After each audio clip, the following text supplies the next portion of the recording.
Welcome to the dialogue between Cornel West and Bob Avakian.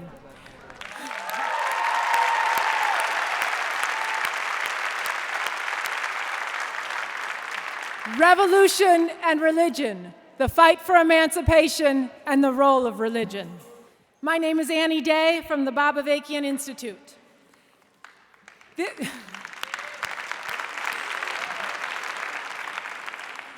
This is an event of a historic nature, and I want to thank everybody for coming out here today. There are people here today who traveled from all over the West Coast, from Hawaii, and on buses from Chicago, from Atlanta, from Detroit.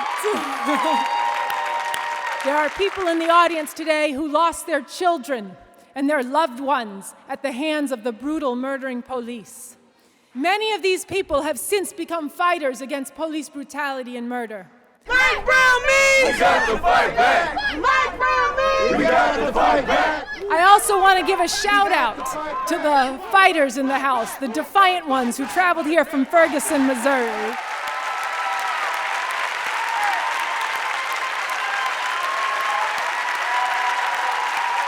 There are people in the House here today, relatives whose loved ones are currently in the hellholes of this country, locked up, or families of those locked up.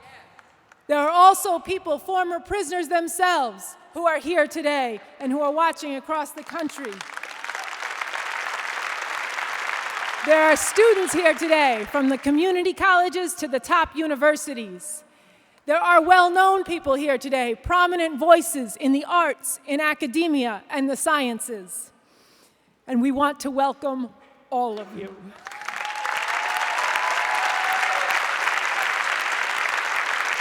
Now I'd like to welcome up Carl Dix. Carl is a founding member. He gets a pre-applause.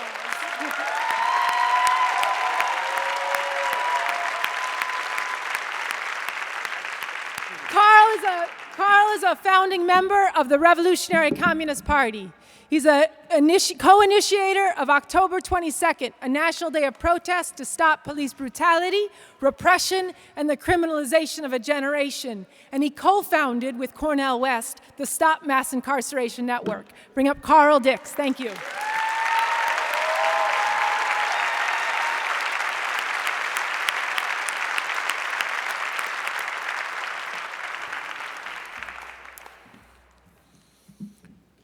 I have the great honor of introducing our two speakers. Cornel West is widely recognized as one of the most important and provocative public intellectuals of our time. A prolific writer and lecturer, West is professor of philosophy and Christian practice at Union Theological Seminary here in New York City. A champion for the oppressed, West's writing, speaking, and teaching draw inspiration from and weave together the Christian and Black prophetic traditions, radical democracy, and jazz, rhythm and blues, and hip-hop.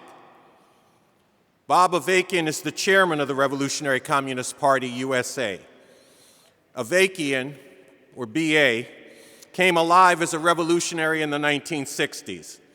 Since then, he has given his heart and his knowledge to serving the cause of revolution and the emancipation of humanity, and has consistently taken responsibility for leading the revolutionary movement, theoretically and practically. He is an innovative and critical thinker who has brought forward a new synthesis of communism. Now, look, I know both of these brothers. I've had deep conversations with them.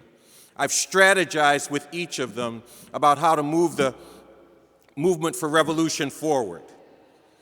I co-founded with Cornel the Stop Mass Incarceration Network.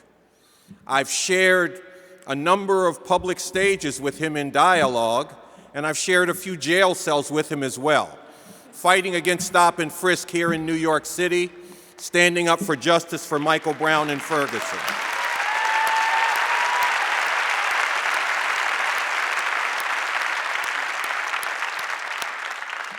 Like I say, I know the brother. I first met BA back in the 1970s. And in our first meeting, we just went at it all night. After a few hours, I noticed something very important. I noticed that while I was caught up in the divisions in the movement of the day, BA was coming from the future world without exploitation and oppression and how to bring that into being. Taking that approach is a very important part of how he became the architect for a new framework for the emancipation of humanity. And that's a framework that has inspired and guided the work that I've done for decades. Both of these dynamic thinkers share a passion for lifting the yoke of oppression from the least of these, the people who are on the bottom of this society and this world, and a passion for the emancipation of all of humanity. So sit back and relax and get ready for a conversation that's going to take you on a journey that will delight, inspire, and challenge you, and will spur you to think very deeply about what kind of world do we want to live in and what kind of people do we need to be. And with that, I give you Cornel West and Bob Avakian.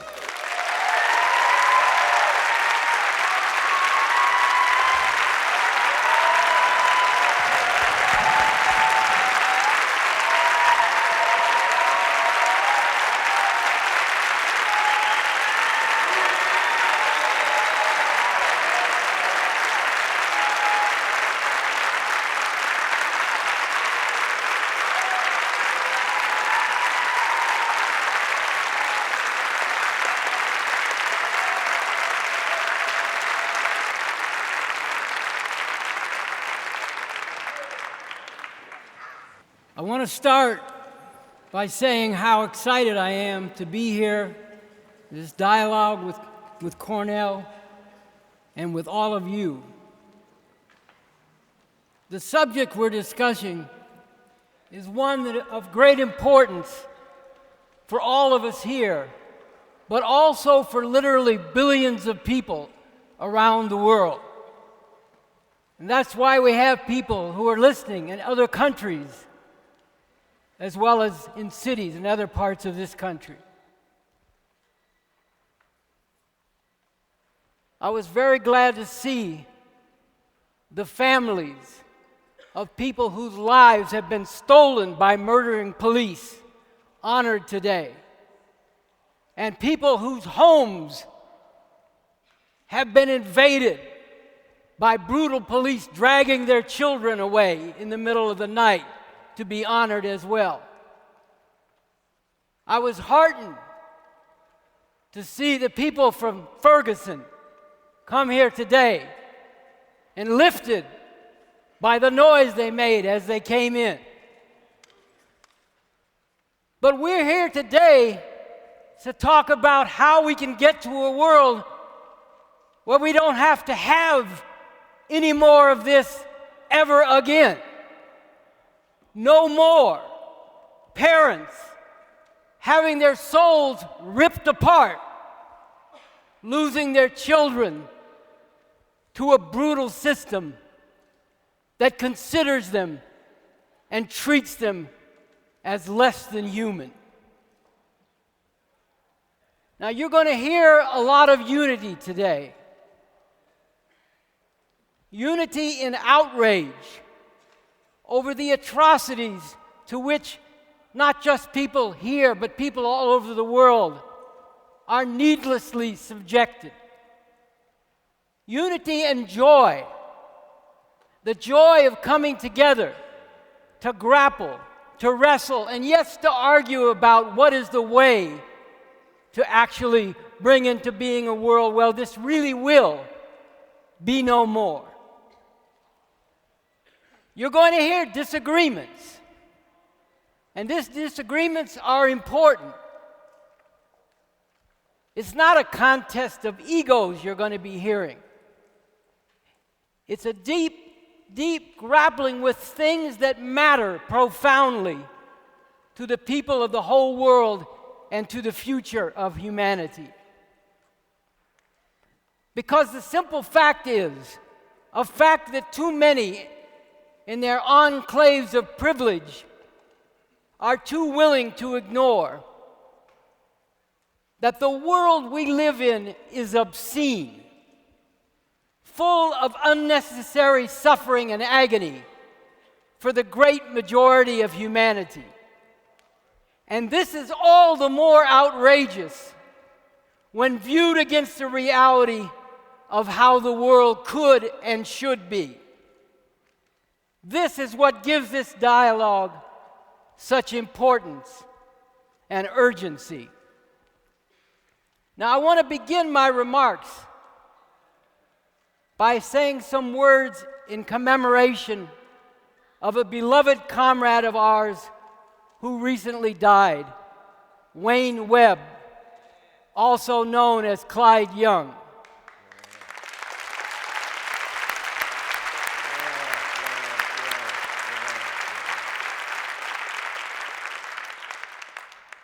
Wayne grew up in the brutal ghettos of this country, spending his youth in Indianapolis, but very early on, learning that this system looked upon people like him, even as a little boy, as worth nothing. So like so many do, he took the attitude, I just don't care. And from early on, as a young child, he spent his time in juvenile detention centers, and then as a teenager was sentenced to a long bid in the state prison in Indiana. He came up in a hard situation and lived a hard life from his early days. But he went to prison at a time when things were changing, when people were rising up, the time of the 1960s. And in prison, he became transformed. He transformed himself into a revolutionary and into a communist. And coming out of prison, he joined our party and became a leader of our party, a member of its Central Committee.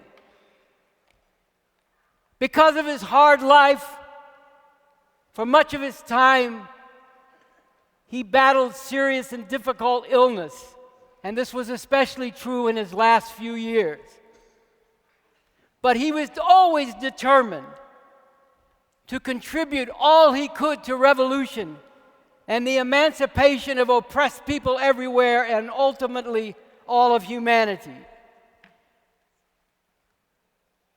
But Wayne was not just a dedicated and passionate revolutionary. He was also a beautiful person and a great friend to me and to many others.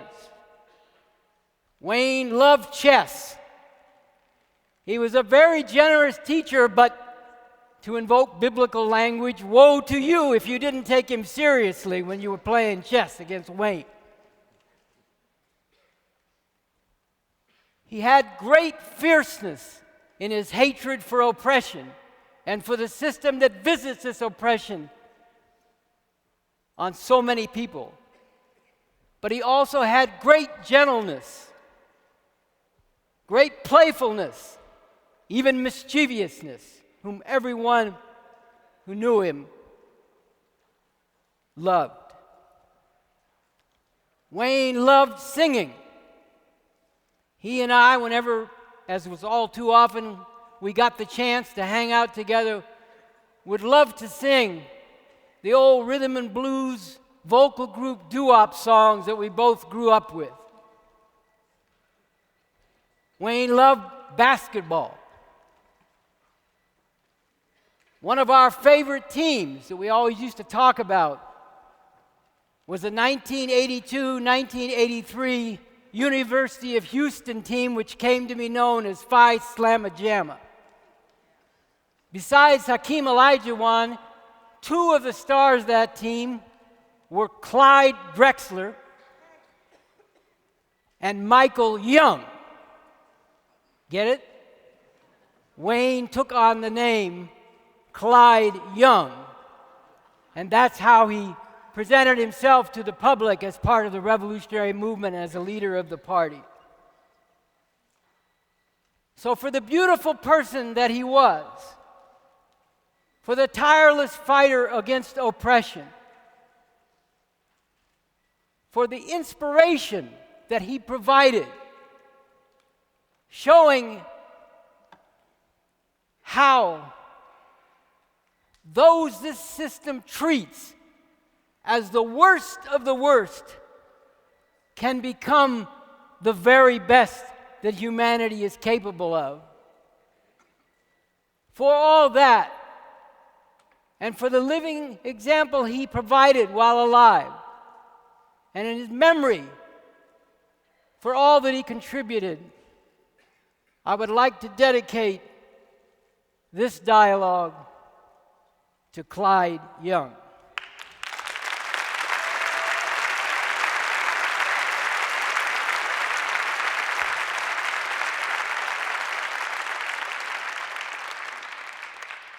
To speak directly to the question of the role of religion in relation to the revolution we need, to bring into being a world in which human beings everywhere can truly know and really feel what it means to be free in a whole new way, a good place to begin is the question of morality.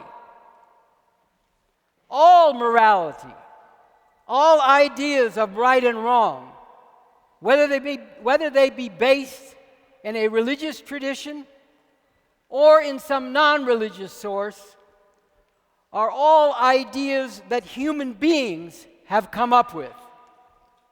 These ideas are a reflection, in one way or another, of the society and world that those human beings live in, and how in that context they have come to see the good and the bad, or evil.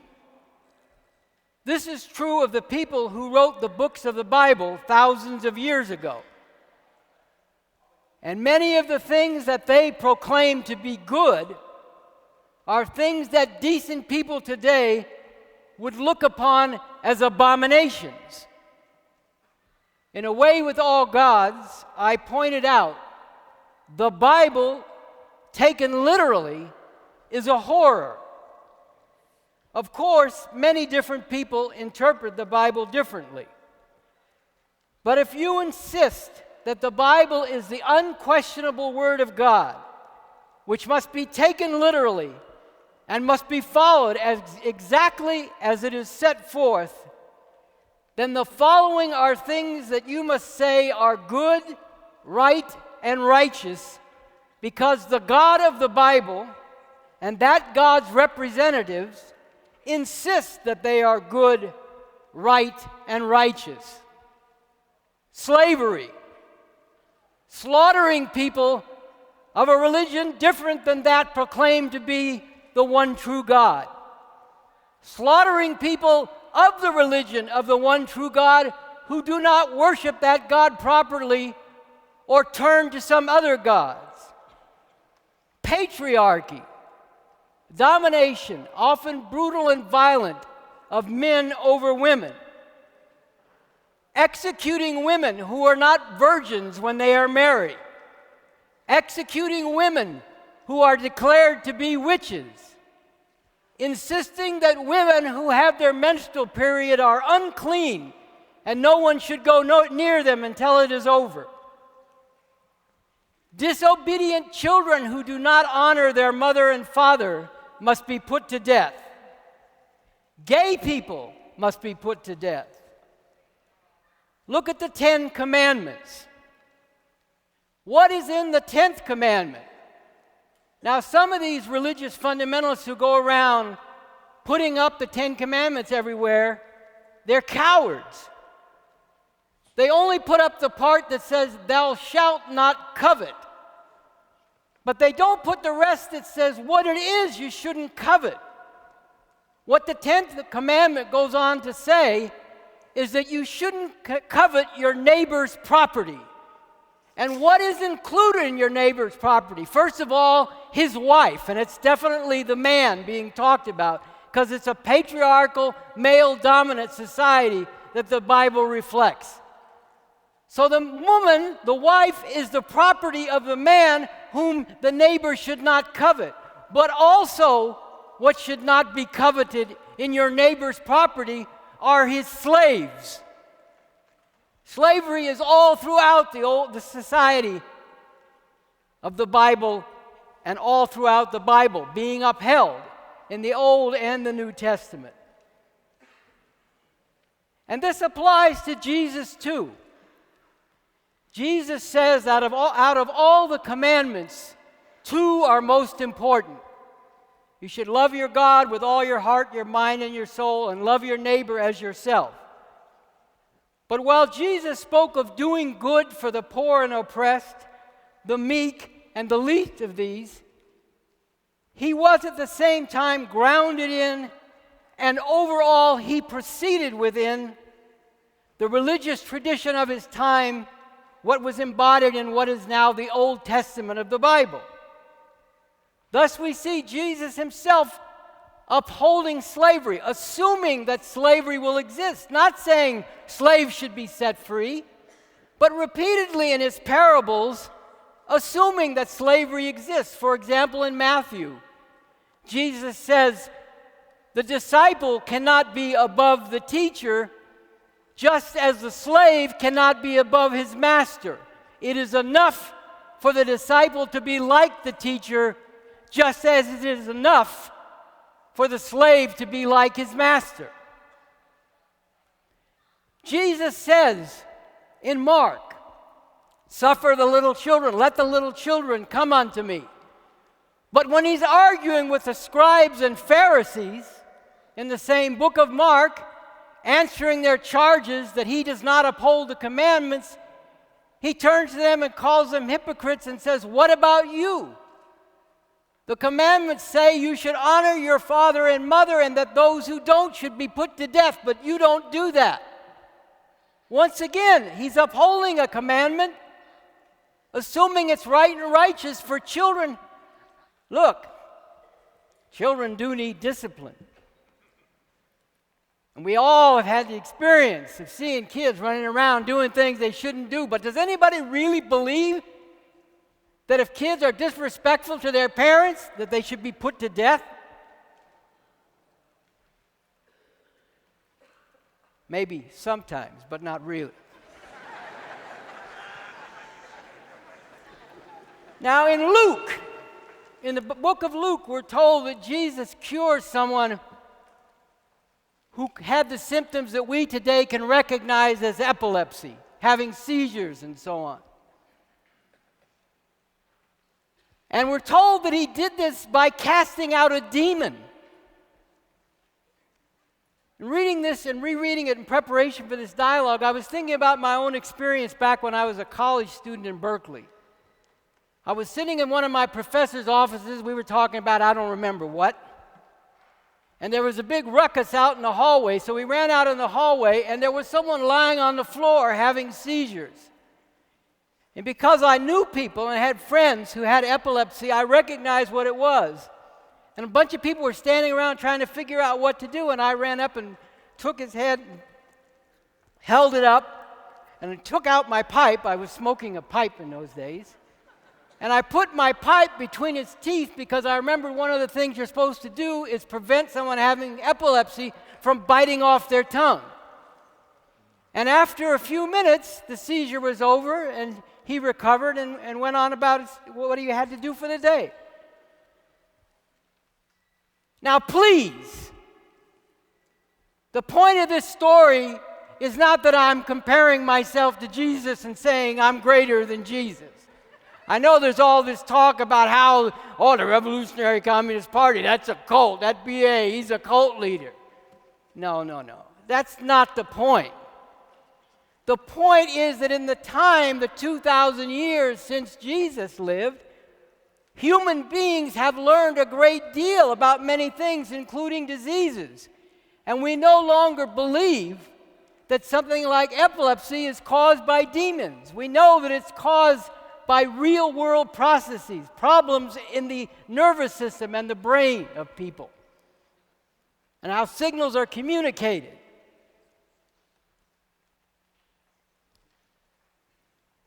In Luke, Jesus recites a famous passage from the book of Isaiah, proclaiming good news to the poor and the oppressed. But if you look at Isaiah, what Isaiah is prophesying is that God's chosen people shall be set free from bondage, and then they shall rule over other peoples. And says God, those who will not bow down to God's chosen people shall be utterly destroyed. Now, there's no getting around it. The God of the prophetic books, like Isaiah, is nothing if he's not a vengeful, bloodthirsty tyrant. Read the book of Isaiah. The enemy of God's people shall be utterly destroyed. The babies shall be killed. The women shall be raped. This is what Isaiah sets forward as righteous and right. And as I also pointed out, in a way with all gods, Islam and the Quran are no better and no worse. I could go on and on with this, but the fact is that with the exception of fanatical religious fundamentalists, there are very few people who will support and uphold the kinds of atrocities I have cited in the Bible, which are also found throughout the Quran. Now, you have many people who want to fight for justice, fight against oppression, stand up for the wretched of the earth, who say, of course, there are many horrible things in the Bible, and I don't agree with those. I don't want to take those up. What I want to take up is where it says we should stand up for the poor and oppressed and the least of these. So I'm going to leave that other stuff aside, and I'm going to focus on the things that say we should do that. We should fight against injustice and stand up for the wretched of the earth. But there's some problems with this. One problem is there's always annoying people like me who come around and say, yeah, but what about all that other stuff in the Bible? But more than just me, you got all these religious fundamentalists. You got the Pat Robertsons and all these other people. And they come around and they say, listen, the 10 Commandments are the 10 Commandments. They're not the 10 recommendations. The Bible is what it is. It says what it says. It's God's Word, and you got to take it all the way it is. Even though if you get with them and say, well, then you believe in all these things? Raping women, slaughtering people of a different religion, bashing in babies' heads, slavery, killing gay people. They'll say, no, no, no. And then they'll go through all kinds of fancy gymnastics to try to explain these things away. At the same time, they will say to people like Cornel and others, well, what you're practicing is not real Christianity. That's just salad bar Christianity. You go to a salad bar and you go down and I say, well, steak, I like that. Broccoli? No, I don't want that. That other stuff, I don't want that nasty stuff. I don't want that nasty stuff they got in the salad bar.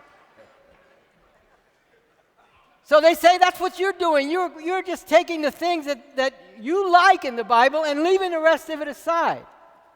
But the fact is that everybody who proclaims themselves a Christian finds themselves in the position of practicing salad bar Christianity, because nobody, again with the exception of some fanatical fundamentalists, will actually uphold many of the things that are in the Bible. Now, this is complicated, and it's not simple. I don't want to oversimplify it. I'm not against salad bars. Salad bars could be a nice thing, a very good thing. You could find good things on a good salad bar. But if you're going to take a salad bar approach, then say that's what you're doing. Say, I'm taking the parts here that I really agree with, that stand for what's right, that stand for being with the oppressed and fighting against oppression. And the rest of that stuff, I don't want it. And I don't care that it's in the Bible. I'm following those things that I believe are morally right and righteous.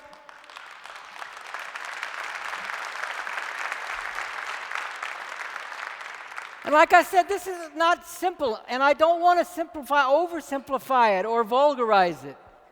I was rereading an essay by James Cone recently, one of the founding people responsible for developing black theology in the 1960s. And in an essay called Black Theology, he says the following: "The future of humanity is in the hands of oppressed people because God has said, 'Those that hope in me shall not be put to shame.'" And that's a quote from Isaiah 49:23. But here again we run into the problem. The future of the world can be in the hands of oppressed people, and more than that, they can write a future through struggle that does away with oppression of anybody once and for all. And that's what we have to aim for. But if you say, so that part, we can agree with James Cone. And when he played a key part in developing a theology of liberation as opposed to a theology of oppression, we can certainly say there are very good things there, much better than people who use religion to justify oppression, to justify doing nothing, while people are being shot down over and over again, while women are being brutalized, while unjust wars are being waged, while the environment is being despoiled. Certainly, the theology that James Cone was a key part of developing is much better than that. But you do run into a problem if you say that the reason that the future belongs or can belong to oppressed peoples is because the God of the Bible and of Isaiah says that is so. Because if you're going to base it on what the God of the Bible and Isaiah says, then you've got to take all of Isaiah, including the truly horrible things that are in Isaiah.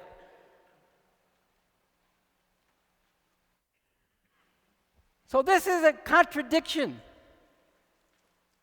And it's much better to just say and to understand that the future can belong to the people who are now oppressed, not to oppress others, but to move beyond all oppression.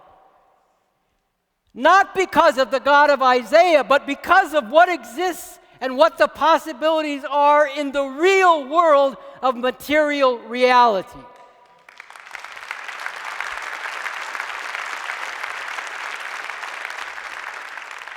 So it is all morality, once again, that we human beings decide upon and take up. That's why some people say, I'll take this from the Bible, but I don't want that. And since that's so, the crucial questions are, what is the content of any morality? And where does this lead? This has everything to do with what kind of world is possible and desirable, and how to get to such a world. But to get into this more deeply, let's turn first to some questions that weigh on many people. If our morality does not have an absolute authority, such as a God as its anchor, then how can it hold firm in a world of so much conflict and upheaval? And up against such powerful forces of oppression or evil, how can we hope to prevail if we do not have the backing of an even more powerful and righteous God? Or to put it in basic terms, can we do without, and can we be good without God? And if there is no God, then what should be our guide in living our lives and striving for a more just world? Now, many people, I've had many conversations with people where they say, I need religion just to keep from going off. And I was thinking of a discussion that was held recently with a black youth in Chicago that our party is working closely with. And they got into this question of religion, and he said, look, a lot of your arguments are good, but if I didn't have my religion, if I didn't have my belief in God, I would just go try and kill all the white people. Well, if you're looking to me to defend the way too many white people think and act too much at a time, you are looking in the wrong place.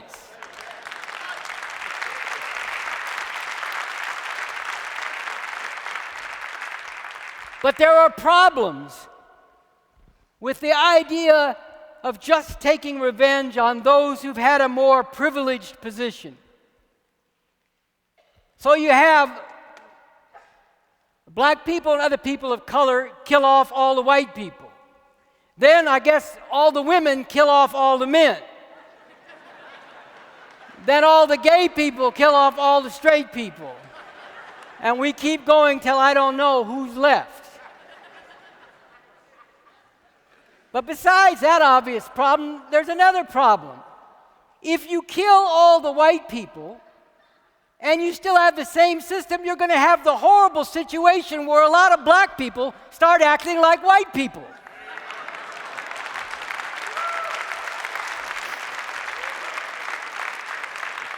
Why? Because you're dealing with a system, and the system shapes things in a certain way. It has certain rules to how it operates, certain dynamics, you could say. And people will be fitted into places and act accordingly as long as you have that system. And the bigger problem, the deeper problem with this whole idea is that we want to get to a world where there are no people who are up and other people who are down, where there are no people who are ruled and other people who are ruled over. Revenge might taste sweet for a minute, but it will not lead to a world in which we just keep going through the same cycle that these ones are up and those are down and those are down want to get on with those who are up so then they can put them down, and we keep the whole cycle going. We want to get beyond all that. That's what we have to be about.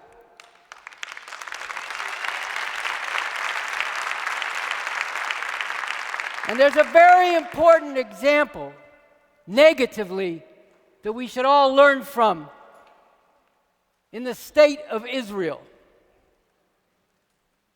The experience of Jewish people throughout centuries in Europe and other places of being bitterly discriminated against and viciously persecuted for centuries.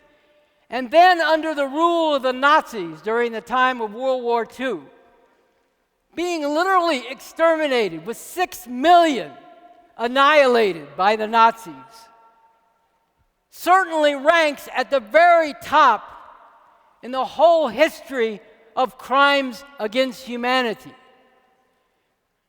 But in response to this, among Jewish people, including those who survived that Holocaust, there have been two different and opposite responses. One is never again. Never again must this happen to any people anywhere.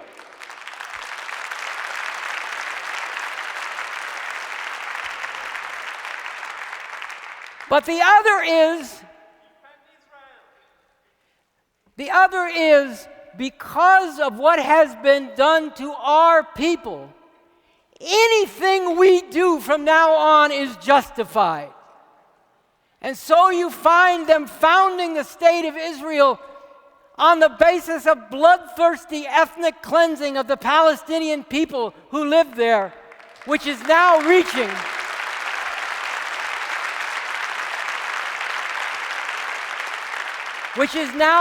genocidal proportions. No. Our answer has to be the first.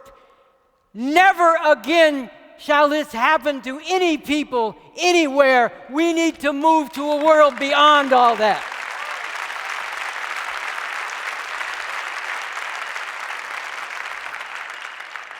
Now you hear all the time, getting back to white people for a minute, you hear all the time, people can't change, people don't change. How convenient for this system and those who rule over it. Because if people can't change, then nothing can change, and we're stuck with this system that we're forced to live under with all of its horrors. But the fact is, and it's proven all the time, people can and do change. And people who don't have a deep vested interest in an oppressive system can turn against that system and take up something much better. I have seen and been part of times when people, yes, including many white people, especially the youth, became much better. Inspired by black people and others rising up, outraged by the horrific crimes committed by their country and its government, determined to fight for a radically different world. The 1960s, the time when I came forward and became a revolutionary, was such a time when people got much better. To show how much people changed, how radical the times became, how profound the changes were, I like to say that the 60s are a time when even fraternity boys, even white fraternity boys, grew brains. They started looking at the world differently, started thinking about bigger things rather than just how many shots they could down, and how much beer they could guzzle, and how many women they could harass.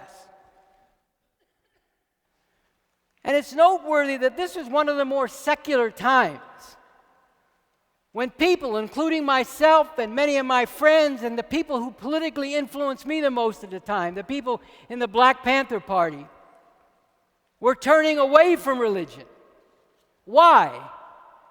Because we had hope that changes could be brought about by people struggling in this real world, and it didn't have to wait for some other world to see justice. We felt the reality of being part of a wave of people rising up in all parts of the world, resisting oppression and waging revolution. And there was, as a beacon to us, in China, the great socialist society led by Mao Zedong, the greatest revolutionary of the 20th century.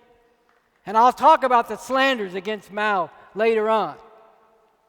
Because one of the things we've learned from studying all this experience very deeply is that if you listen to the mainstream media, so-called scholars and intellectuals, and the people who run the society, if you listen to them about the experience of communist revolution, it is very much like listening to an account of slavery and the Civil War told by a Confederate general.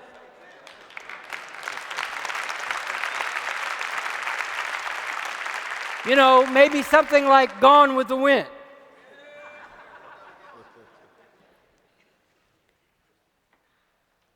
But then in China, the revolution was turned back. Socialism was overturned. After Mao died, capitalism was restored. Yes, China is now another capitalist country, even though they keep the name Communist Party. It runs on capitalist principles, and the people are paying the consequences accordingly. And so and there were other defeats and setbacks.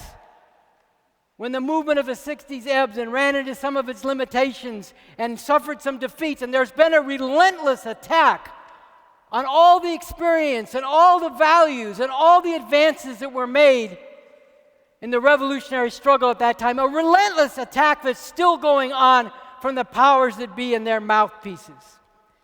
And this has led some people to become disoriented, discouraged, to give up on revolution. And yes, it's caused some of them to stop believing that we can change this world by our own struggle. And many people say, we need religion to be able to endure, to survive, to keep from going crazy, to continue to struggle on, even to have some moments of joy and glimmers of hope in a world full of so much cruelty and brutality, heartbreak and heartlessness. But what if the world doesn't have to be this way? What if we could live in a world where never again would a parent have to fear for the life of their child just because of the color of their skin? What if we lived in a world where never again would that soul-wrenching experience that never leaves of having to bury your own child whose life was stolen by a brutal thug with a gun and the backing of the powers that be? What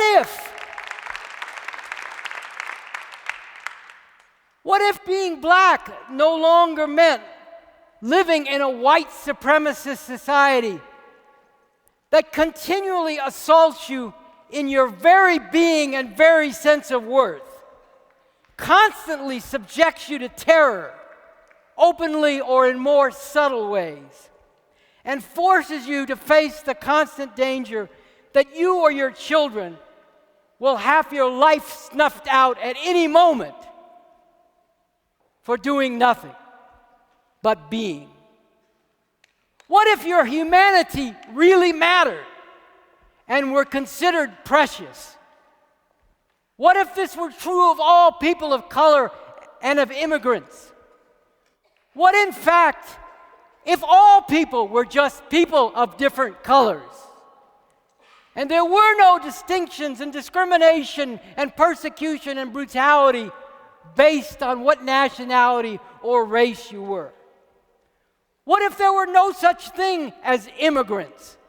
What if we all lived in a world community of human beings without borders and tanks and guns and planes to enforce them?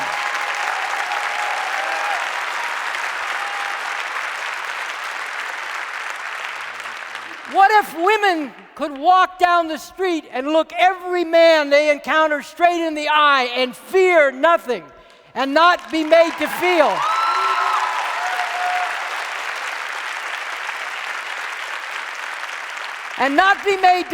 that you're on display and to be evaluated by how you sexually titillate them?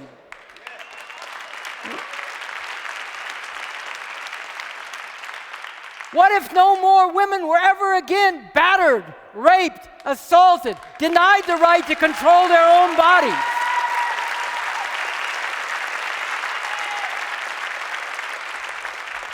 What if people who were different in their sexual orientation or just in the way they went through life, instead of being discriminated against and bullied, were valued for their difference?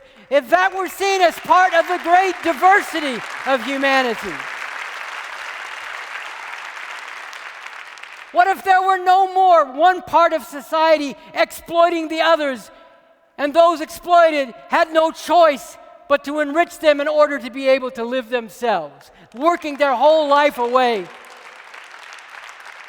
under conditions of this ruthless exploitation? What if we didn't have to live in a lopsided world where a small number in a small number of countries have accumulate tremendous wealth by exploiting the great majority, and the conditions of the great majority are desperate? Look at the world. Look at the phenomenon of Ebola. There's been a lot of concern about Ebola, rightly so, but way too much hysterical fear about whether a few people here might get Ebola, and not nearly enough concern about what is happening to the people in Africa.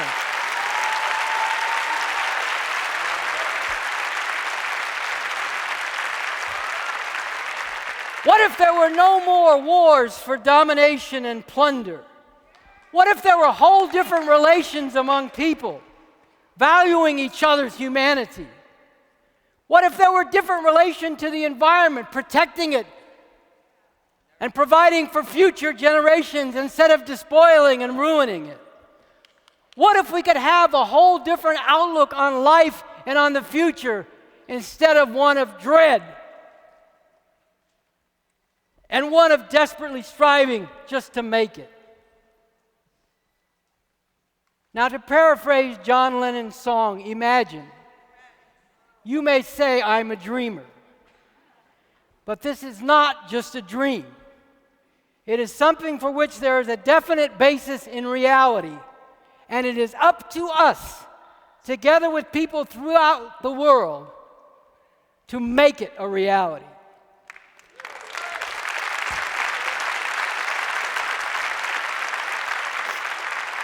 But to make this a reality, we need to understand things as they actually are and as they actually could be.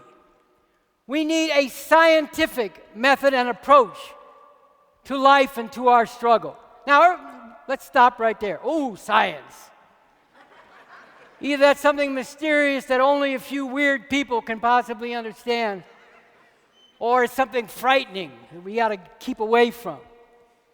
Science, when it's done the way it's supposed to be, simply means learning about reality and changing it by investigating it, accumulating evidence by interacting with reality, identifying the patterns in reality, and then moving to change it on that basis. That's all science is, not something more mysterious or frightening. This is a way humanity has learned. This is a way, for example, we've been able to identify and develop cures for many diseases. So we need a scientific approach. To take a very important example, once again going back to the Bible, a scientific method and approach, proceeding on the basis of evidence drawn from reality, shows that all species, including human beings, have come into being through evolution, and that the account of creation in the Bible is not and cannot be true. That it is a story, a myth, made up thousands of years ago by people living in what today is often called the Middle East, just as other peoples in all parts of the world have made up different creation myths. If you go out among Native American peoples in this country, you'll find all different creation myths, and so people throughout the world, including in Africa and Asia and so on. The book, The Science of Evolution and the Myth of Creationism, Knowing What's Real and Why It Matters by Ardea Skybrake, is a beautiful book that breaks all this down and explains the importance of the scientific method. Yes, we should acknowledge some scientists have sometimes gotten things wrong, even terribly wrong. And some very wrong and even terrible things have been done in the name of science. But a genuinely scientific method and approach is what is needed to understand and change reality in the deepest way, including to recognize and overcome things that have been done wrong in the name of science. A scientific method and approach is what we need to guide the struggle to actually put an end, at long last in this real world in which we live, to all this oppression, madness, and unnecessary suffering. Now, I mentioned Ebola just a minute ago. Imagine if you developed symptoms that you thought might be indicative of Ebola, and you worried you might have Ebola. And you went to a doctor, and the doctor, before even listening to you and your symptoms, said, no, don't worry about anything, everything's fine. Get me away from that doctor. But what if, on the other hand, you went to the doctor and she asked you, well, what are your symptoms? You said, I've got a very high fever, my stomach's upset, I've got diarrhea, and I'm vomiting. What do you think, doc? What's going on? And she said, well, I think you've got a very high fever, an upset stomach, diarrhea, and vomiting. Fool, I just told you that. This is not a doctor you want. Tell me what's wrong, Doc. Tell me what I don't know. Tell me the deeper things that I can't know just because I know what my symptoms are. Why do I have these symptoms and what can be done about it? Well, what if the doctor said, well, you know, we might test you for Ebola, but I'm not really sure the test works. Matter of fact, I'm not even really sure there is such a thing as Ebola. Come to think of it, I'm not even sure you exist. Well, you may exist for you, and you may have Ebola for you, but that's not my reality. Maybe that's just your reality. Maybe it's just all one narrative or another narrative, and there is no reality against which to test to see if you have Ebola and what could be done. Let me get away from this fool calling herself a doctor. I want a real doctor. But what is a real doctor? A real doctor is one who applies science, the science of medicine, what's been learned by identifying patterns so that you can know what the pattern of a disease, Ebola or other diseases, is and what to do about it. And the fact is, people will always be vulnerable to being played or led away from a true understanding of things without the scientific method, which goes by evidence and testing things against reality. Because that's one of the main things that science does. After you come up with some conclusions, you go back into the world and you test them to see what happens and what is shown by applying the theory you've developed. Does reality act in the way you expect it to on the basis of the scientific theory you've developed? To give an example, Usain Bolt from Jamaica holds the title now of the world's fastest man. He's a two-time Olympic champion and world record holder in the men's 100 and 200 meter dash. Yeah, you might say, like the people in the Geico insurance ad, everybody knows that. Well, did you know that I am faster than Usain Bolt? The first thing you're going to say to me is, okay, where's your evidence? Where's the proof? Show me a race you ran where you ran faster or a race where you beat Usain Bolt. No, I don't have to show you any evidence. Just take it on faith. After all, the substance of faith of things unseen is greater than the substance of things seen. Come on, man, get up off of it. Give me some proof, you're going to say. Well, what if I told you that there's a book, a holy book, and it says that a person shall come along who is short of stature, appears stout of body, pale of visage, seems to be aging, but he can move more swiftly than the wind and dash faster than a lightning bolt. And his name shall not be known for many generations, but then he shall become to be known because he is beatified and anointed. Get it? Well, then you'd say, come on, man, that's just a book you made up yourself. But what if, for thousands of years, every major institution in society, every political institution, every religious institution, every cultural institution, every educational institution, we're telling you, that really is a holy book. And everything in it is God's truth. If you'd been hearing that for thousands of years, if everybody'd been hearing that for thousands of years, no doubt many people would say, well, it doesn't seem very probable, but you know there are many miracles and anything is possible with the Lord, so maybe he is faster than Usain Bolt. No, we have to go by evidence and testing things against reality. You have to think critically about everything and not take anything in any book or that anybody says without looking into it and thinking critically about it.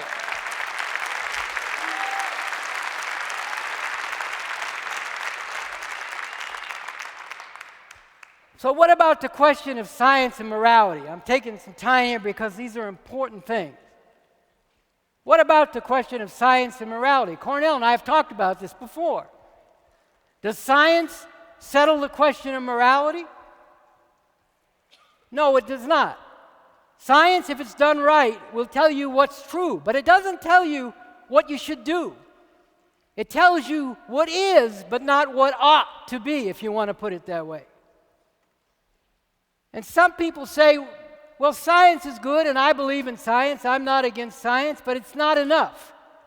Science, they say, is cold, lifeless, and we need religion to bring heart and soul. We need the religion to keep our struggle and what it leads to from degenerating into something just as bad as what we're fighting against. Well, first of all, science, if it is approached correctly, should not be and is not cold and lifeless. It is full of life, of imagination, of the excitement of discovery, even the excitement of discovering that reality or part of reality is different than you thought it was. That is all part of science. And I agree, we do need soul and heart. And we definitely do need to fight in a way that flows from and is consistent with the goal of bringing not just a radically different, but a much better world into being. But why does that require, and why should it be based and depend on religious notions of the idea of God? People, it is true, to refer once again to the Bible, to Jesus' words, people do not live by bread alone. People definitely need bread, the material requirements of life, in order to be able to live decently, but they also need much more. They need art and culture. They need to be amazed. They need to experience awe and wonder. They need music. They need poetry. They need play. These are all things that human beings need to live a full life. But there is plenty of basis for all that in the real world, and without having to invent imaginary beings in order to experience that. And the movement that we need to change the world and bring the kind of world I'm talking about into existence is a movement that needs poetry. Mao Zedong, whom I referred to earlier, said, "It is no good if you lead a revolution. In fact, it is very dangerous if you lead a revolution and you do not have a poetic spirit." So we need all those things. And we need to wage our struggle always with the goal of putting an end to all oppression, emancipating all of humanity from every kind of oppression. We need to keep that constantly in mind and in the forefront. As I wrote a number of years ago in a book called For a Harvest of Dragons, to get beyond all this, we will have to defeat the enemy, and yes, there is an enemy. This system is the enemy.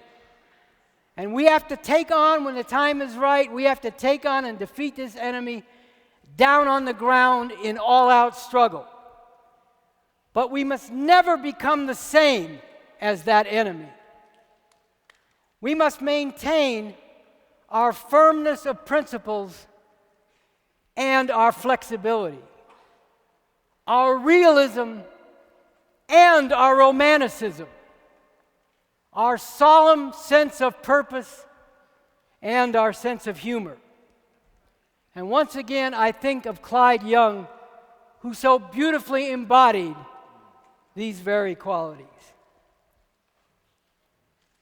And in thinking further, after the discussions that Cornel and I have had about the relation between science and morality, and where does morality come from if it doesn't come directly from science, I was thinking about it like this. People develop their morality based on what they experience, but also what they see is possible. In the contradiction between what is and what could be. For example, we often hear, oh, well, Thomas Jefferson, yes, he was a slave owner, but you have to understand, everybody thought slavery was okay in those times. I'm in a church, so I'm not going to say what I was going to say. I just say no. There were plenty of people in Thomas Jefferson's time who knew slavery was wrong, who said so and acted on it, not least of which were the slaves themselves.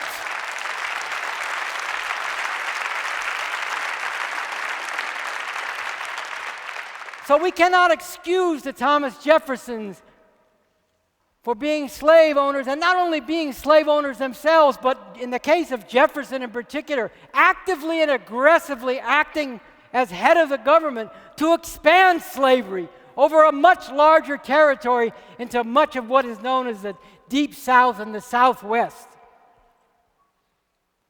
So people see what is possible as well as what is, and then they take a moral stand based on that kind of contradiction. So it's not that it's all relative. Oh, well, if we could imagine a time when people didn't think slavery was wrong, then slavery was okay then. No. Knowing what we know now and seeing and understanding what we do, we can say slavery is always wrong. We can understand why people might not have seen that at another time, but it doesn't justify it. Just as we can now see that it was wrong and is wrong to think that disease is caused by demon possession because we've learned the real causes of disease. And in terms of going back to the question of being good, you can't even really tell what is good without a scientific method and approach.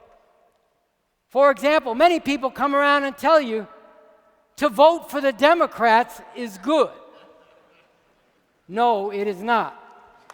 If you have a scientific understanding, you know that it is not good. I could spend the rest of the time here and probably tire myself and certainly all of you out talking about the crimes that have been committed by the Democratic Party when it has administered the government of the U.S. empire. But let me just give you a couple of examples. Everybody knows they've even got Madam Secretary on the TV to pave the way for Hillary Clinton to run for president. But Hillary Clinton and every single Democrat, just this last summer when Israel was slaughtering the people in Gaza, murdering civilians in the thousands and children, little babies in the hundreds, every Democrat, I don't care what caucus they were in, they all lined up to support Israel in doing that. No, voting for those people is not good.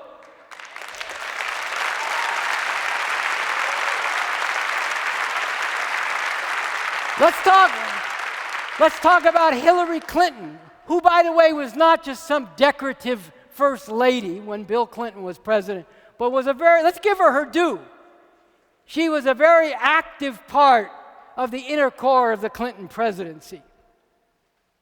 And during the Clinton presidency, by imposing by violent means sanctions on the country of Iraq and destroying its healthcare system and its water treatment system, using military force to do that during the 1990s, over 1 million Iraqis died as a result of that who would not have died otherwise, including over 500,000 children.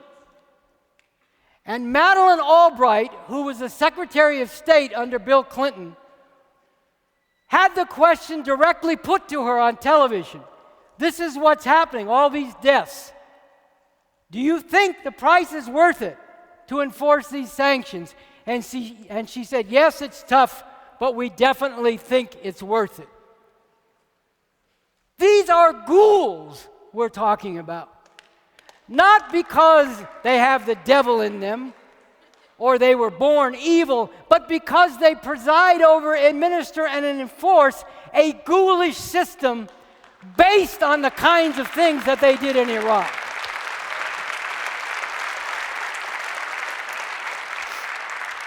In the 1960s, while the Vietnam War was going on, the CIA, you know how they have all these programs now about how these little cutesy people from the CIA?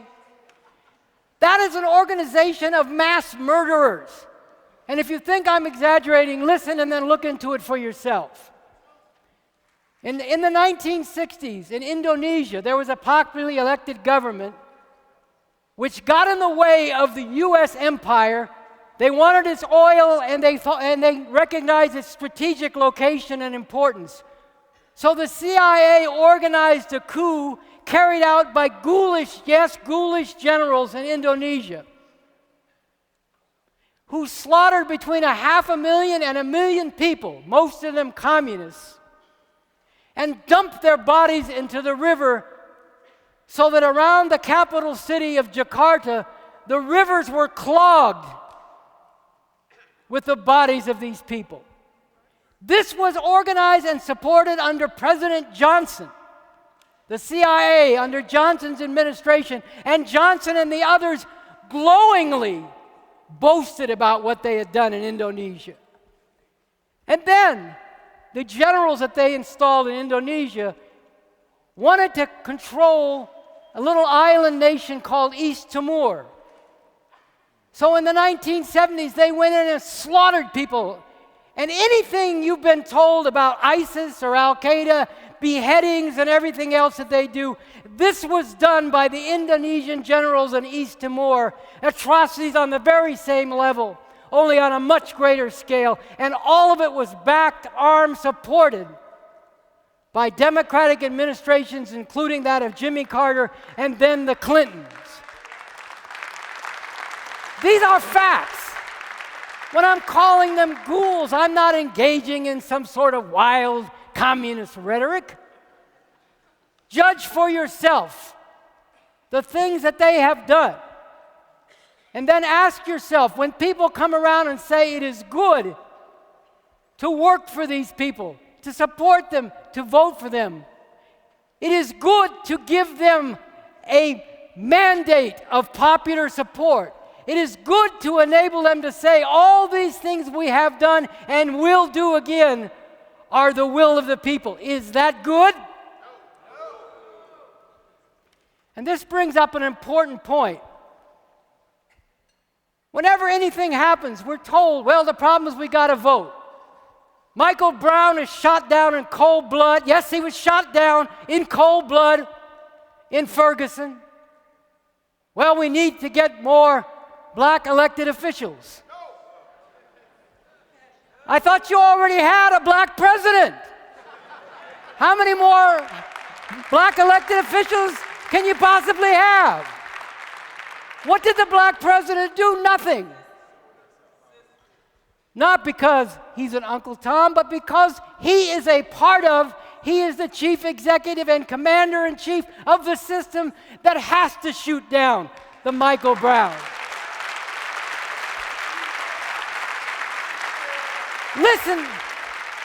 Listen to the police and what they tell you. Well, if notice how respectfully he's treated. Officer Wilson. He's a thug, a murderer. Officer Wilson.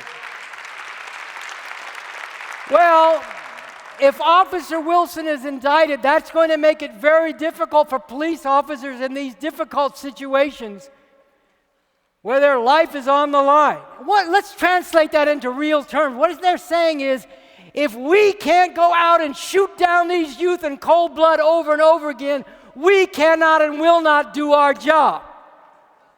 Because that is their job. And let me ask you this.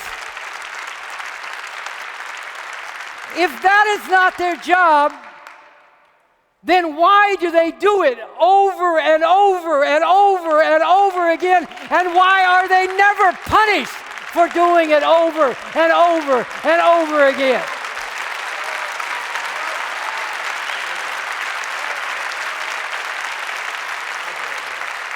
Because this is what this system needs them to do. Because it has a whole section of people in the inner cities that it can't even profitably exploit anymore. So it treats them as so much human garbage. Instead of being able to and moving to provide them with work and a decent life, it pens them in the ghettos, encourages them to kill each other, and then kills them on top of all that.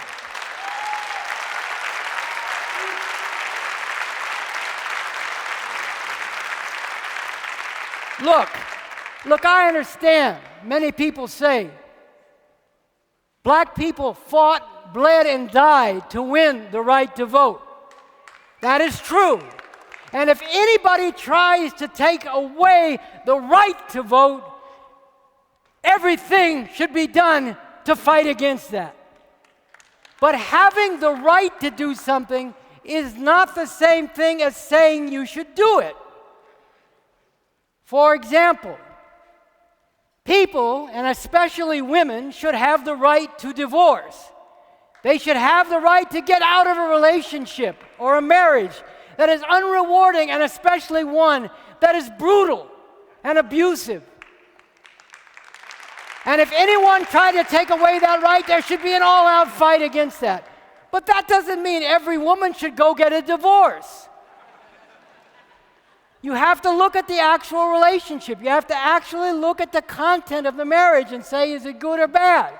And make your decision based on that. The same thing is true of voting. Is it good or bad to vote for these people and give them our stamp of approval so they can go out and commit more monstrous crimes throughout the world and say they're doing it on our behalf and carrying out our will?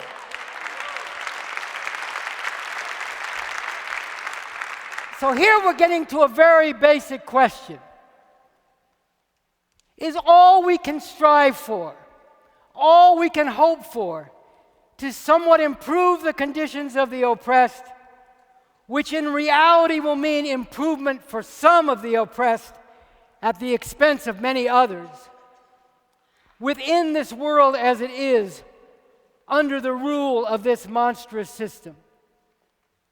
Or is it necessary, and is it possible to do something much greater, to abolish this system and go beyond it, and in so doing achieve whole new dimensions of freedom, whole new meaning to what it means to be human and how human beings relate to each other and to the rest of the natural world? I am deeply convinced, on the basis of a scientific approach, that the answer is the second of these, and we need to do everything we can to contribute to that. Think about the movie 12 Years a Slave. This is a story of Solomon Northup, a free black man in the North, who's kidnapped and forced into slavery. He's sold first to slave owner Ford. Slave owner Ford is actually not the worst of the slave owners, if you can put things in those terms. He speaks at times even respectfully to Solomon Northup once he understands he has certain learning and knowledge. He doesn't want to see him brutally whipped all the time. But he goes along with it, and he ends up selling him to a very brutal slave owner, Epps. Why? Because he's in debt. Ford is in debt. He can't handle the situation with Northup, so he has to sell him to someone else. So it didn't matter that Ford was a quote-unquote more benevolent slave owner, which in reality there weren't any. But it didn't matter even if you could conceive of that, because you're dealing with a system. Someone like Northup eventually got free by proving he'd been born a free man. And other slaves, because of people like Harriet Tubman, escaped slavery. But for the masses, the millions of slaves, they were dealing with a whole system. Not just the economic system, but the whole power structure above it. The police, the laws, the night riders, the forerunners of the Ku Klux Klan that would hunt people down if they ran away, or brutally put them down if they revolted. They were up against a whole system, and only when there was a civil war did it become possible for the slaves to fight and finally win emancipation from slavery, which of course was a great leap a great advance. But it wasn't the end of oppression, because what resulted through the Civil War was the emergence more fully of the capitalist ruling class in this country as the main exploiting class. And being a class of exploiters and presiding over a system that had white supremacy built into it from the beginning, that capitalist class had no interest in emancipating black people all the way and giving them full equality, and so they did not, but instead turned them over to the very untender mercies of the Ku Klux Klan. We need to put an end to all exploitation, all oppression everywhere. We don't need to be trying to get in on some oppression. We need to break all the chains. And as a crucial part of that, the chains enslaving and degrading women. Women with Stop Patriarchy and others have defiantly raised the slogan, "Women are not bitches and hoes and punching bags."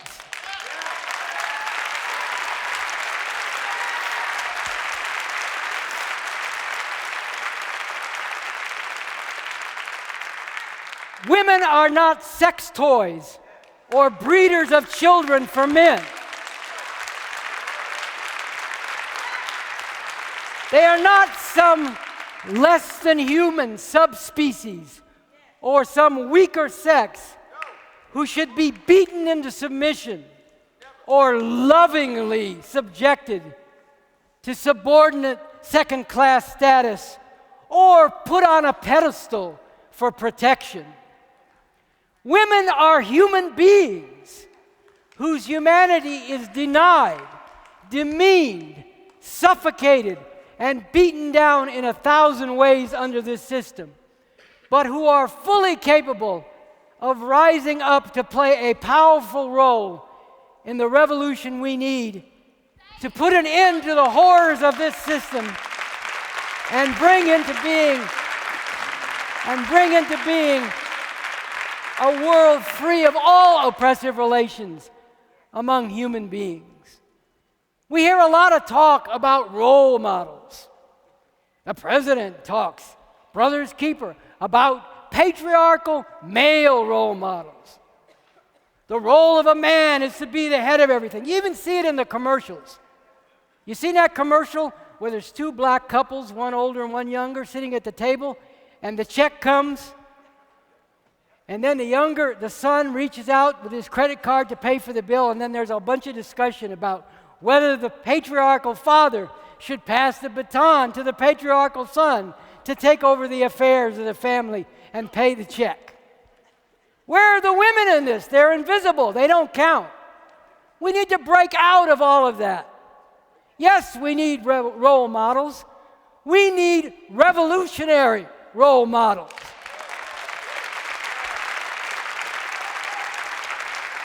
We need to break with the whole patriarchal way of men are strong. If you stand up for something, you're strong.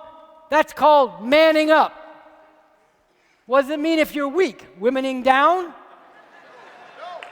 Think about this. We need to get rid of this whole idea of what different genders' qualities are.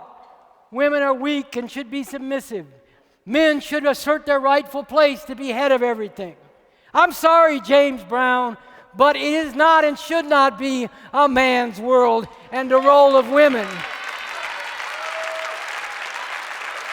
And the role of women is just to be a good helpmate for the man. Man did this and man did that, said James Brown. By the way, I'm not fooled by James Brown. I'm sorry. I lived through the 60s. People knew James Brown came out with "I'm black and I'm proud." But let me tell you why. Because his raggedy butt got exposed. Before he did that song, he did a song called "America Is My Home." And it was all about being good, patriotic Americans. We might have our differences, but when it comes to the enemy, like in Vietnam, we're all united. Let me tell you something. That did not get over in those days. people were saying, James, what's wrong with you? We don't want to hear all that. We don't want to be running behind these people that are oppressing us and trying to do the same thing to people over there in Vietnam. Remember Muhammad Ali? I got no argument with the Viet Cong. They're not the ones oppressing me. So then, with his raggedy butt hanging out, James Brown came out with I'm Black and I'm Proud, trying to save his career. But let me not get off into all that. What we need are people, as I said, who, whatever their sex, their gender identification, or sexual orientation, are revolutionaries and revolutionary role models.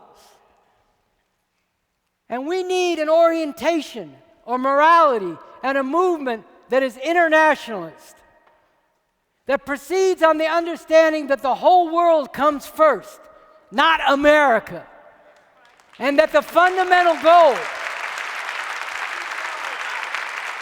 the fundamental and ultimate goal is the emancipation of all humanity. What we need is not striving to get ours on the terms and conditions of this system that feeds on the flesh of billions of people throughout the world. Now, if you think I'm exaggerating, let me just cite one example. Many of the clothes we wear and that hang in the closet or whatever come from the country in Asia, Bangladesh. People, including mainly women and many children, are working under the most brutal conditions to produce those clothes. And recently, within the last year, the factories they're working in, where there are no safety regulations, no health considerations, the factories they're working in collapsed, killing large numbers of these women. And then there was a fire and the people working were locked inside the plant while the fire raged. These are the conditions under which the things that this system accumulates are produced all over the world. We don't need to be any part of that.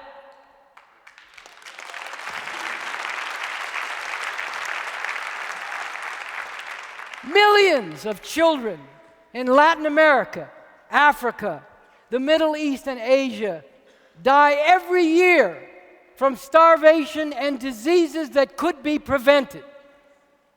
Devastation from Ebola and the millions killed by AIDS in Africa is fundamentally because of the legacy of colonialism and slavery and continuing domination by imperialism, above all, U.S. capitalism imperialism. What we need is not a fight to bring yet more brutality, devastation, agony, and heartbreak to the half of humanity that is female and to humanity as a whole in the name of religious fundamentalism, Christian, Islamic, or other, or in the name of a capitalist democracy and a free world that in fact rests and thrives on exploitation and oppression, slaughter and destruction of people and the environment. These cannot be the only choices for humanity. We need a fight to emancipate humanity from all this. Now, many people say what you're talking about may sound good, but it's not possible. Once again, this is a very serious matter. We have to take it seriously and not go by any hype or wishful thinking. The fact is, a revolution is possible, yes, even in this belly of the beast, as we used to say in the 60s, this most powerful imperialist monster. But to understand why that's so and how to make this revolution, once again, we need a scientific method and approach. A scientific method and approach that tells us that the possibility of revolution doesn't exist or lie in what people are thinking and doing at any given time. You know, you talk to a lot of people and they say, I'm not with that, that's not real, we can't do that. I got to go get mine and get what I can for myself. But the fact is, the basis for revolution lies in the very nature of this system itself and what it does and what it causes people to come up against. Think about this. Outside of his family and some friends and a small number of others, 1 year ago, nobody had heard of Michael Brown. Before that, nobody had heard of Trayvon Martin. Nobody knew about what was going. I didn't hear what you said, but anyway. Yeah, I know. We could go on and on. Oscar Grant, Ramarley Graham, Anthony Baez. We could go on and on. My point is,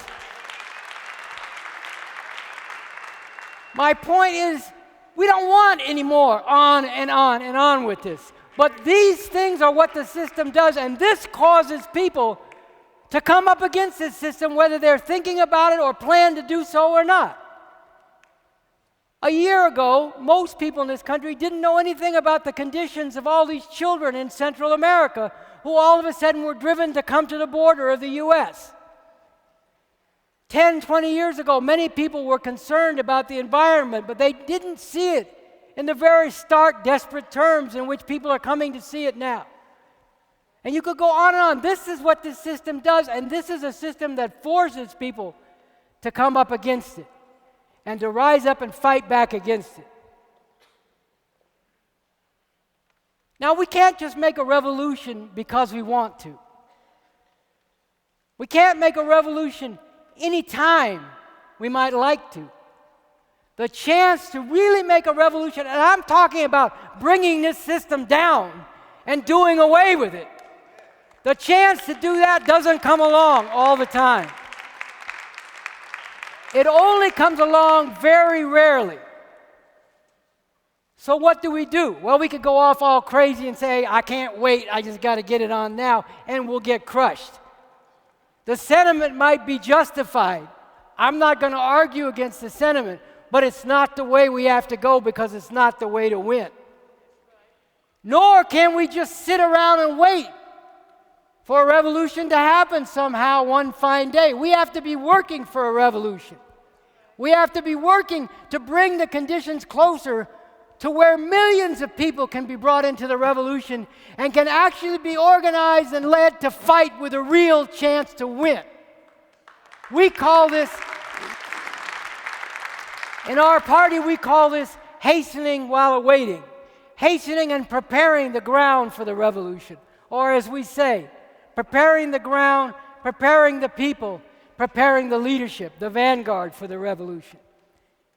Now, I can't go into all that goes into this. We've spent years working on this at the same time as we've been fighting the system.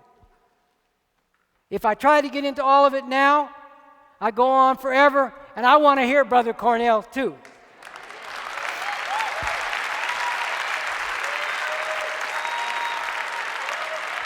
But what I can say is that this is serious. We're taking this very seriously.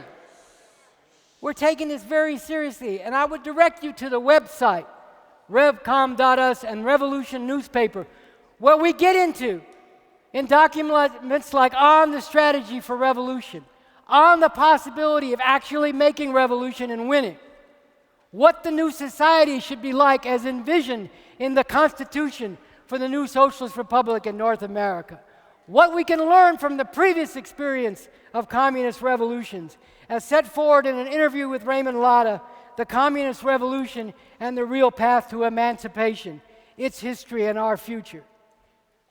If we're serious, and we have to be serious, then we need to dig into all this and grapple with it. And a lot more people need to be doing this. We need to not just resist, though we definitely need to resist, and we can't put up with any more of this outrage any longer. But we have to go on and fight to actually create the basis to go all out and win and put an end to this madness once and for all.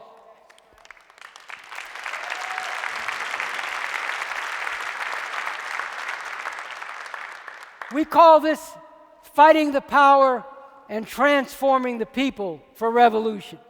Standing up and resisting, fighting back against the outrages. Struggling with people to change how they understand the world, what their values are, what they understand they should strive for, and how to go about uniting with others to build the movement we need. Now, as we're here today, something very important is about to happen. The grand jury in Ferguson is about ready to announce whether there'll be an indictment against Officer Wilson. And many people expect that there will be no indictment because this is the experience over and over again. And even in those rare times when there is an indictment, there's almost never a conviction, at least not for the actual murder that was committed. I don't know what the grand jury is going to do. But Cornel and Carl Dix have called for people to be in the streets when it's announced, even if there is an indictment, because we know that there have been indictments, and yet that's not the end of the struggle. They still try to get them off.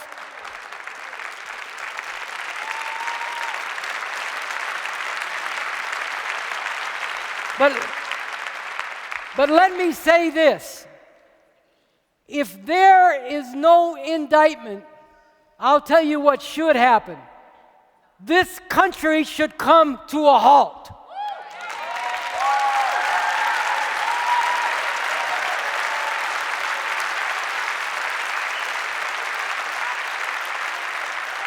It is time that they stop getting away with murdering our youth. And yes, they are our youth.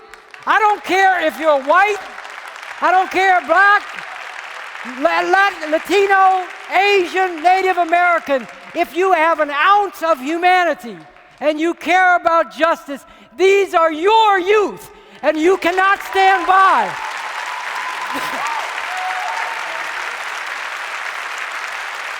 And you cannot stand by and allow them to be executed in the street time and time again by police and racist vigilantes.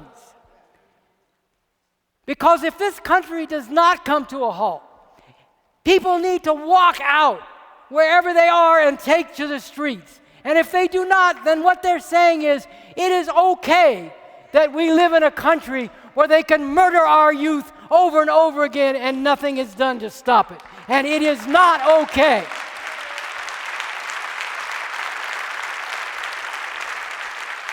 Now, I heard that in anticipation, getting back to religion for a minute, I heard anticipation that churches in Ferguson are calling for prayer meetings. Come on. People need to be out on the streets. And if you're going to pray, pray that a lot of people come out on the streets. And if you...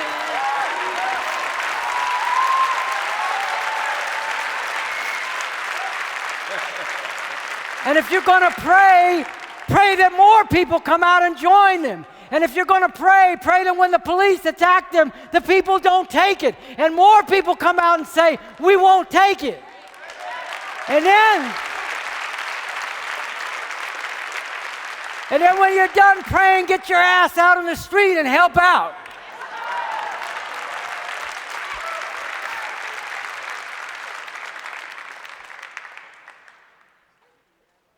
I am sick and tired of all this disgusting talk about how the police are putting their lives on the line every day. Yak, yak, blah, blah, blah.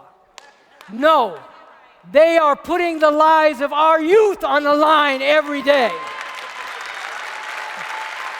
They are endangering them every day. They are harassing them every day. They are dehumanizing and degrading them every day. They are brutalizing them, and yes, they are murdering them every day, and it has to stop.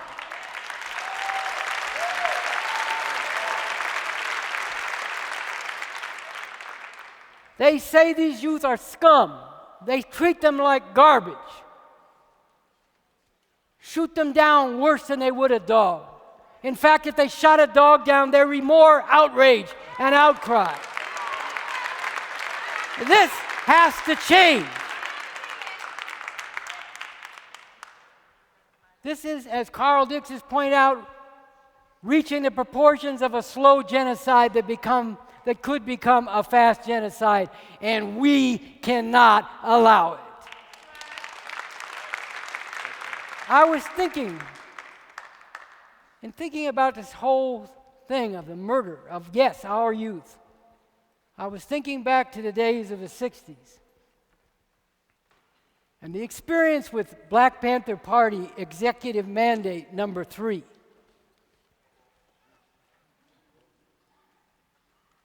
In the late 60s, I moved from my hometown where I grew up of Berkeley to the nearby city of Richmond in response to a call by Stokely Carmichael and other black revolutionaries in the Black Liberation Movement to take the fight against racism and for a radical change in society to places like Richmond, where there were lots of poor black and poor brown, but yes, lots of poor white people too. In fact, when I was going to high school in Berkeley, just a few years before this, a lot of my friends used to say, commenting on what a rough city Richmond was, man, even the white boys are bad over there. But we went to Richmond, and one day early in 1968, I was asleep where I was staying in Richmond, and the phone rang. I shook myself awake and stumbled out of bed. That was before cell phones. You had to go to the landline. I got to the phone, trying to get rid of the cobwebs in my head, picked it up, said hello, and it was Eldridge Cleaver on the phone, calling from San Francisco. He said, "The pigs have busted into my house, and they're running amok." And I said, "So is this it then?"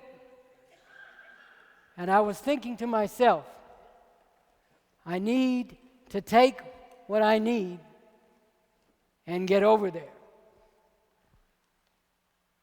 There were many times in the course of this 60s,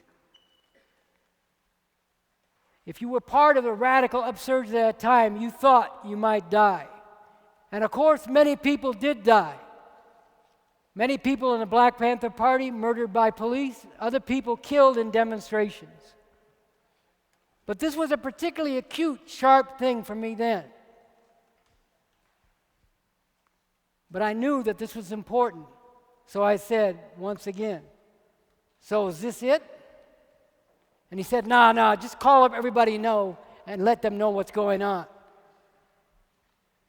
And as a result of this experience, Eldridge Cleaver wrote, and Huey Newton, who was in jail, authorized Executive Mandate number 3 of the Black Panther Party, which said that every Black Panther Party member had to arm themselves in their homes and not allow the police to do what they'd done in Eldridge Cleaver's house, not come storming in like stormtroopers.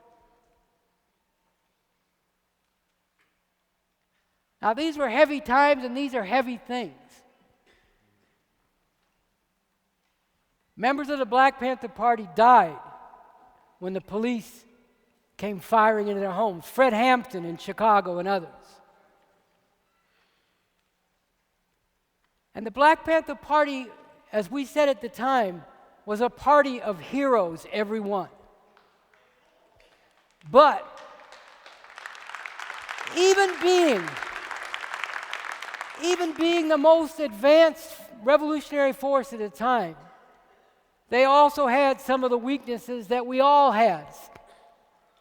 Ways in which we didn't really yet fully understand what we were up against and what it was going to take to really deal with all this.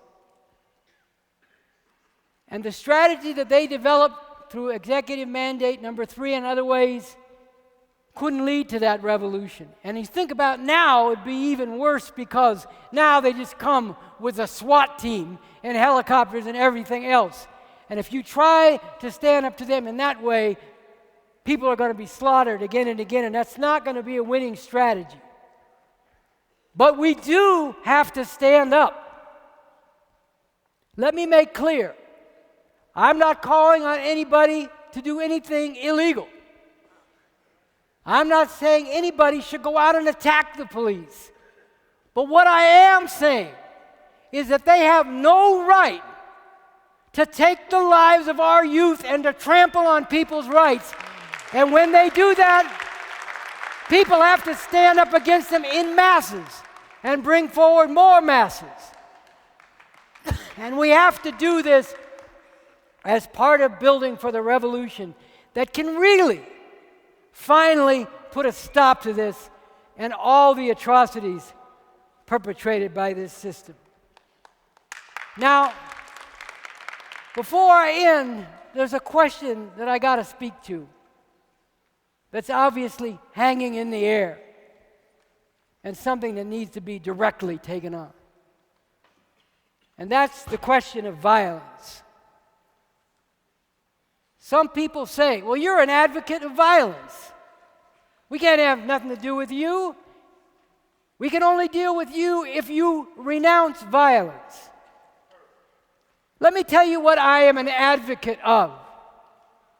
I am an advocate of ending oppression, exploitation, dehumanization, and degradation for people all over the world.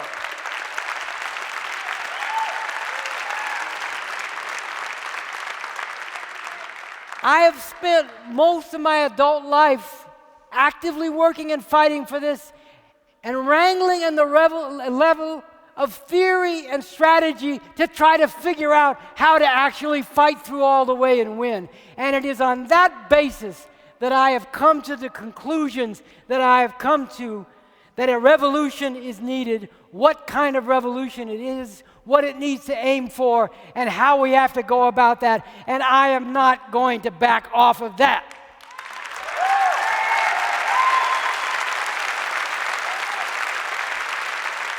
But have you noticed that many of these people say, well, I can't have anything to do with you until you renounce violence? Don't say that to Barack Obama. Don't say that to Hillary Clinton. Don't say that to the Democratic Party. Don't say that to the U.S. government. Have you ever noticed? So let's talk about who are the real advocates and the real perpetrators of violence on a massive scale. First of all, this is a country founded on genocide and slavery, straight up.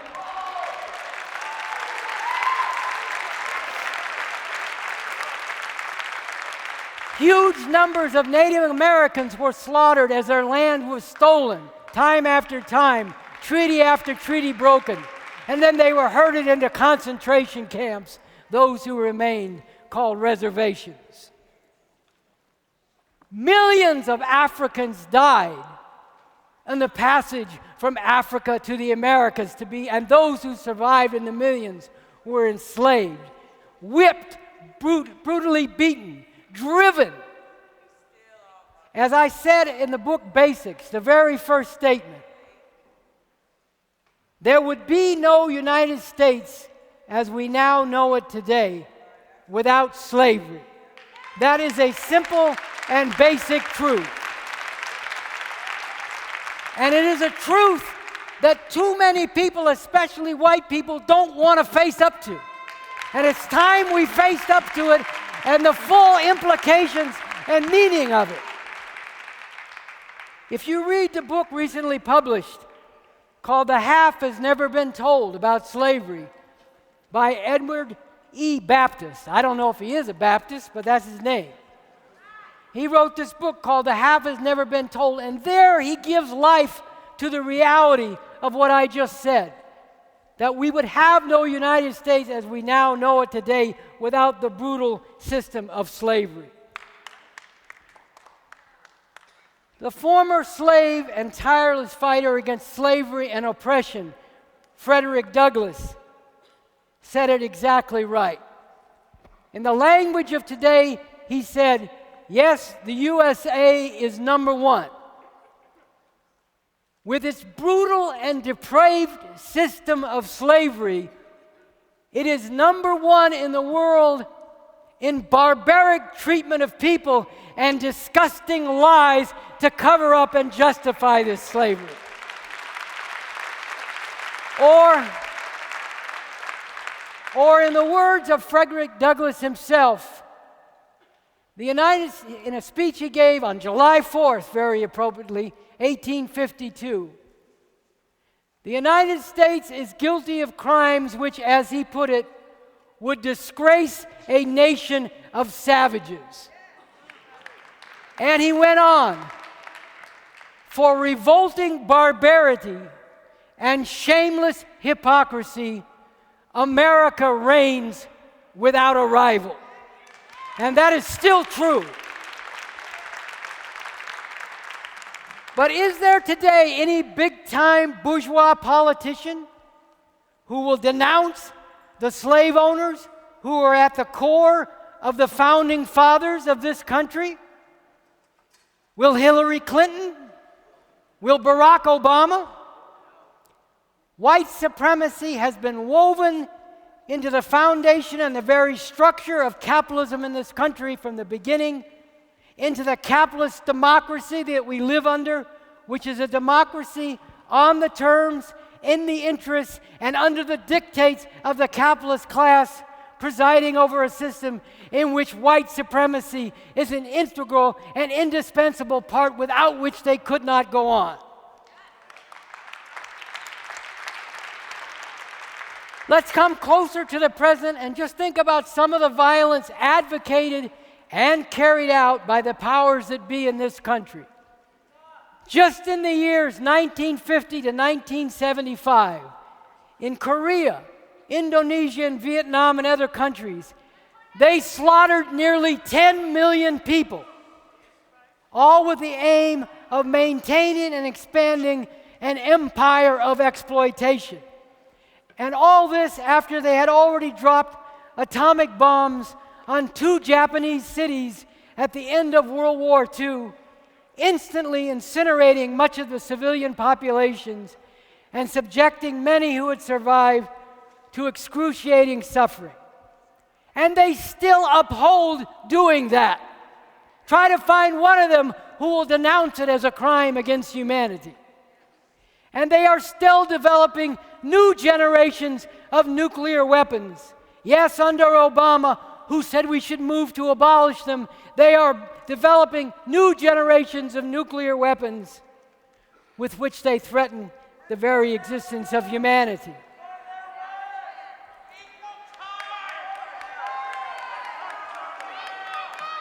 In 1967, I'm getting there. In 1967, Martin Luther King stood in this church, and in speaking out against the Vietnam War, he said, "My government, the government of the United States of America, is the greatest purveyor of violence in the world." He was right then, and it has remained true ever since that time.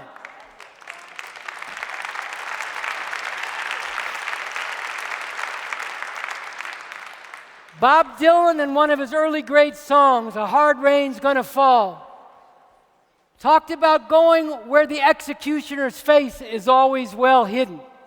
That's here. The executioner's face is always well hidden, but it's hidden in plain sight. Everybody sees the people who run the country, but they don't want to see that they are mass executioners.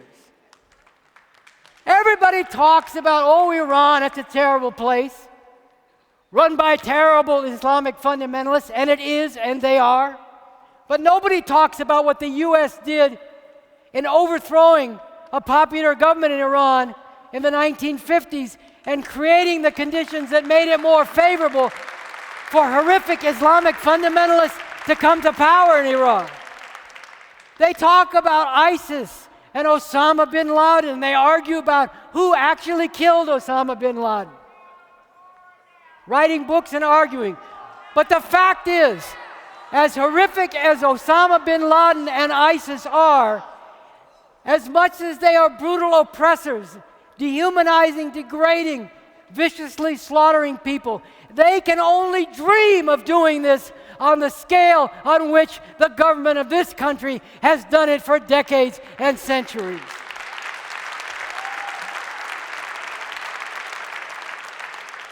In just this country, since the year 2000, the police have executed thousands of our youth, overwhelmingly black and Latino youth. And then they say, well, yes, but you know, there's all this violence among these youth. They're killing each other. This is true. Tens of thousands of our youth have died in this way in the past few decades, and this too has to stop. We have to stop it. But you're not going to stop it by telling them to be respectable and pull up their pants and act like good children. They know this system has nothing for them. They know it doesn't care about them, so they don't care. And we have to give them a vision, a program, and a way of standing up and fighting, and something to fight for that can make them want to change and take their anger and direct it where it needs to be directed.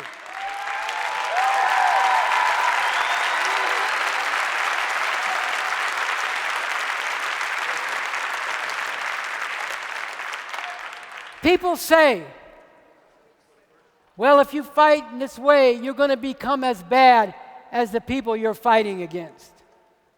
Look at the Civil War. Civil War finally put an end to slavery. The Civil War finally put an end to slavery. And when they were fighting, hundreds of thousands of people died in the Civil War fighting in slavery. When they were allowed to do so, nearly 200,000 black people joined in the fight to end slavery. In doing so, were they wrong? In taking up arms to crush the system of slavery and the slave owners, did they become just the same and just as bad as the slave owners and the slave system? No, they did not.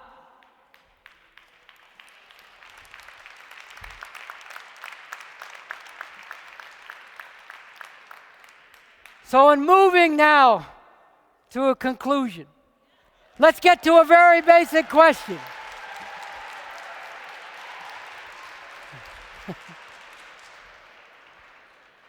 Let's finish with a very basic question. What gives meaning to life? What is truly a life with a purpose? Living in this country, in this cutthroat system that plunders the whole world, you are encouraged and constantly pulled to be absorbed in self. The selfie is a perfect icon of this culture. All too often, what we hear from people sounds like a singer warming up.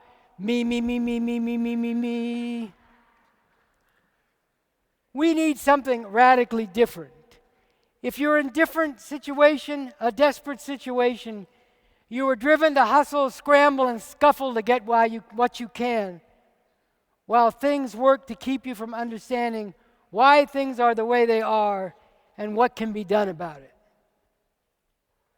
But as I've said before, if you've had a chance to see the world as it really is, there are profoundly different roads you can take with your life. You can just get into the dog-eat-dog and mostly get swallowed up by that while trying to get ahead in it. You can put your snout into the trough and try to scarf up as much as you can while scrambling desperately to get more than others. Or you can try to do something that would change the whole direction of society and change the way the whole world is. When you put these things alongside each other, which one has any real meaning? Which gives any real purpose to life? But let me say this. I'm a confirmed atheist, a stone-to-the-bone revolutionary communist.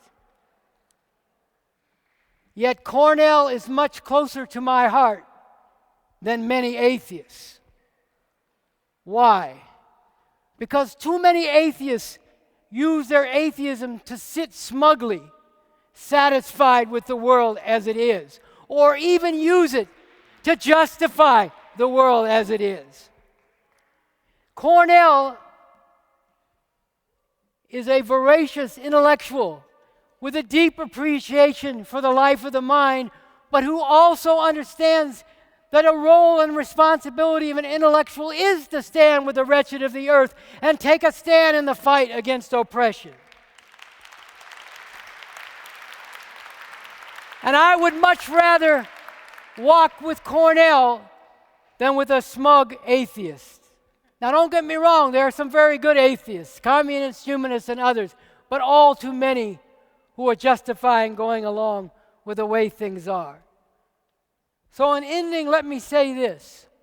The movement I envision and am working for is one where people like Cornel and myself can walk together on the road of revolution and emancipation, uniting in the struggle to bring about a world where there will no longer be the wretched of the earth, but human beings giving ever greater expression to their humanity in a myriad of diverse ways. And yes, we will argue, even at times vigorously, about how to bring this into being, even as we proceed arm in arm together. Thank you.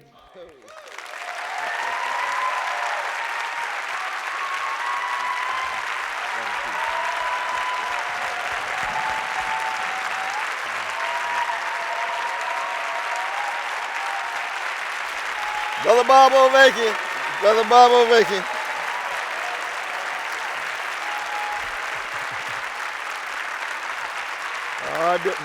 Brother Bob Avakian. Indeed. Very patient.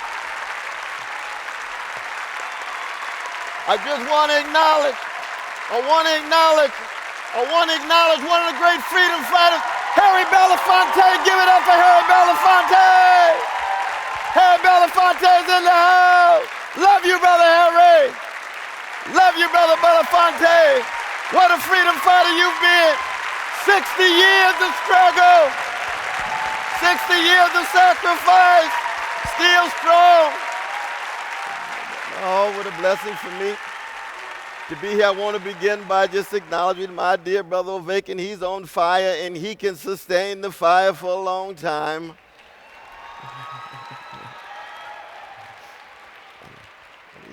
He's been at it for over 50 years. That's the longevity of holding out. And what I love about him is, even though we live in the age of the sellout, he's never sold his soul for a mess of pottage. That's very important. That's very, very important indeed. Because in this market-driven culture, it's just so easy for folk to recognize that, lo and behold, they somehow confuse being successful as opposed to being faithful in empowering poor and working people. And that's why I want to begin first with an epigraph. I want to begin with the great W.B. Du Bois, 1957. Handcuffs had been put on him 6 years before. He emerged from a U.S. court. He was characterized as working for a foreign government, being an agent of a foreign government. What did Du Bois say? He said, I got 4 fundamental questions. First, how does integrity face oppression? And that means, of course, it cuts against the grain. You can have folk of integrity who are secular, atheistic, agnostic, Christian, Buddhists, Muslims, or polytheists. Integrity cuts that deep, but it has to have an intellectual integrity given the disagreements. Yes, I've got some disagreements with Brother Avakian. I have to. As a revolutionary Christian, I think he's wrong about Jesus. But that doesn't mean I can't work with him. But see, when I talk about Jesus, I begin with the cross. I don't begin with the words in the Bible. And the cross means what? He was put to death by the Roman Empire. And he was put to death by the Roman Empire. Why? Because he went straight to the money changers and ran them out of the temple. What was the temple at that day? It was Wall Street. It was a White House. It was Congress and Hollywood all put together. Doesn't mean that theologically we agree. We don't intellectually and theologically agree. But you see, as a Jesus-loving free black man who comes from a people who've been terrorized for 400 years, traumatized for 400 years, stigmatized for 400 years, that Jesus is not just some abstraction in a text. It's also grandmama's tears. It's also granddaddy's skin. It's also Nat Turner and Harriet Tubman and Frederick Douglass and Sojourner Truth. It's Martin King. It's Fannie Lou Hamer. It's my mother and father. And that's a hermeneutical move that's difficult to keep track in terms of just a straight linear rational argument. It has to do with spirit, or what that last line of Percy Shelley, that great militant atheist and revolutionary leftist, wrote in 1821, poets are the unacknowledged legislators of the world. And by poets, he was not talking about versifiers. He was talking about all human beings who muster the courage in the face of oppressive conditions to not be afraid. That sign that Marcus Garvey always had at the front of every rally: the Negro is not afraid. To fight that fear, to cut through that fear, to have that courage to stand up and speak your mind, think critically, speak candidly, to in fact love intensely, but also to be willing to give up your popularity in the name of integrity. That's the first question of Du Bois. That's the starting point of the kind of alliance that we've worked together. I experienced it in my dear brother Carl Dix when the magnificent Alice Walker wrote that magnificent poem, Gather, affirming what we call for in terms of the massive stopping the mass incarceration, stopping the police terror, stopping the repression, stopping the criminalization of a generation. Ferguson's just the peak of an iceberg.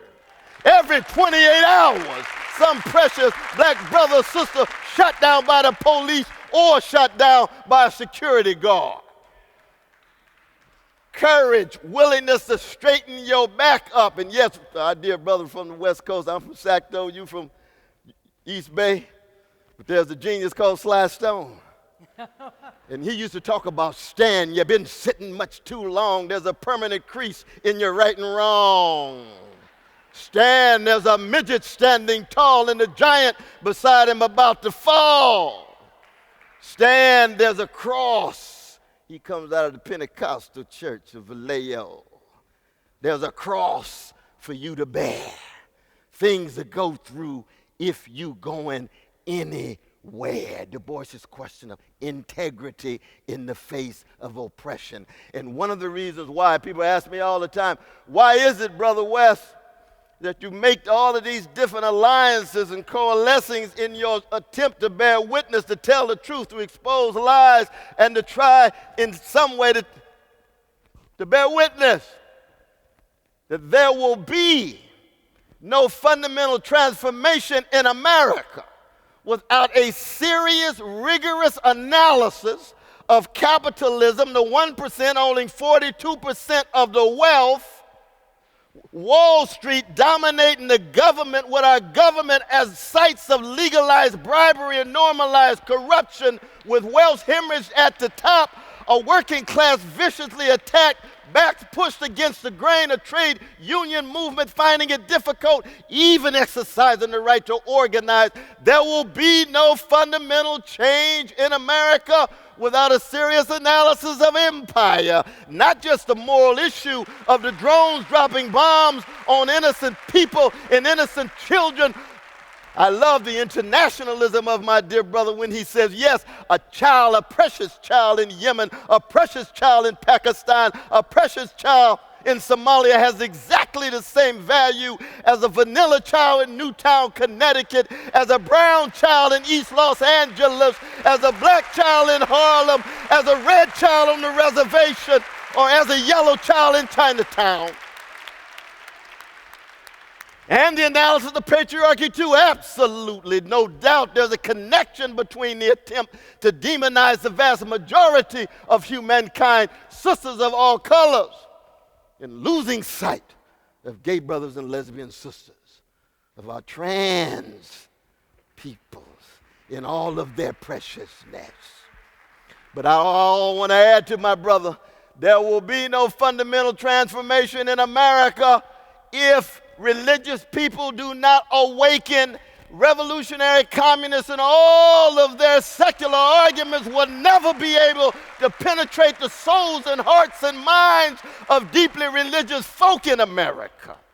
It's not just a question of attempting to be right as it relates to authority of science, but you have to also understand the history of the most marked, saturated nation in the history of all modern nations, which is America, but also the most religiously saturated of all modern nations in America, which is the United States. 72% of Americans believe Jesus Christ is the Son of God. Over 90% lean toward a strong version of theism. 48% are on intimate terms with God at least 4 times a week in prayer. That includes myself. I pray too. I believe in the power of prayer. George Santayana used to say, religion itself is the love of life and the consciousness of impotence.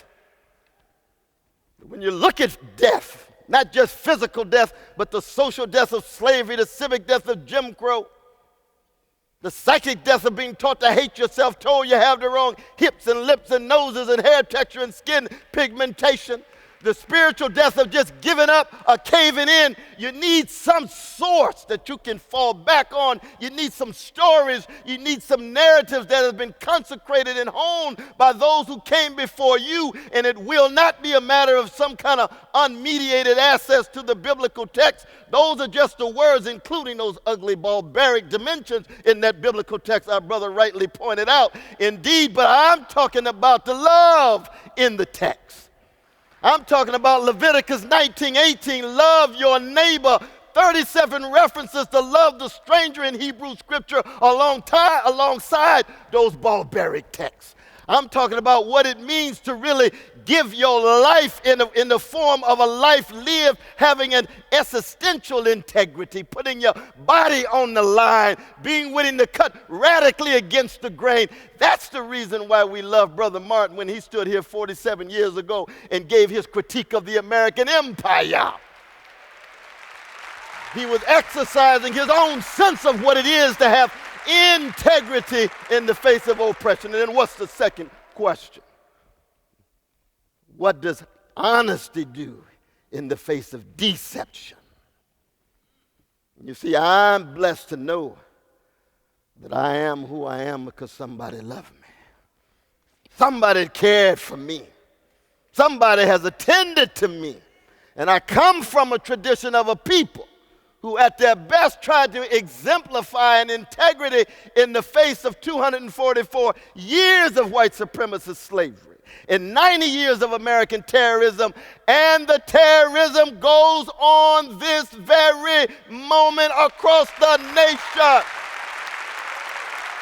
No doubt. But when you're talking about integrity, when you're talking about decency, it allows you to cut through some of the religious commitment and even some of the political ideology. Yes, we want a critique of imperialism. Yes, we want a critique of capitalism and patriarchy and homophobia and impending ecological catastrophe and possible nuclear catastrophe. Yes, but I also want to work with folk who have some sense of what it is to aspire to be a person of integrity and decency. I don't want folk with a sharp analysis, but when it comes to the foxhole, lo and behold, they're willing to sell out for a mess of pottage.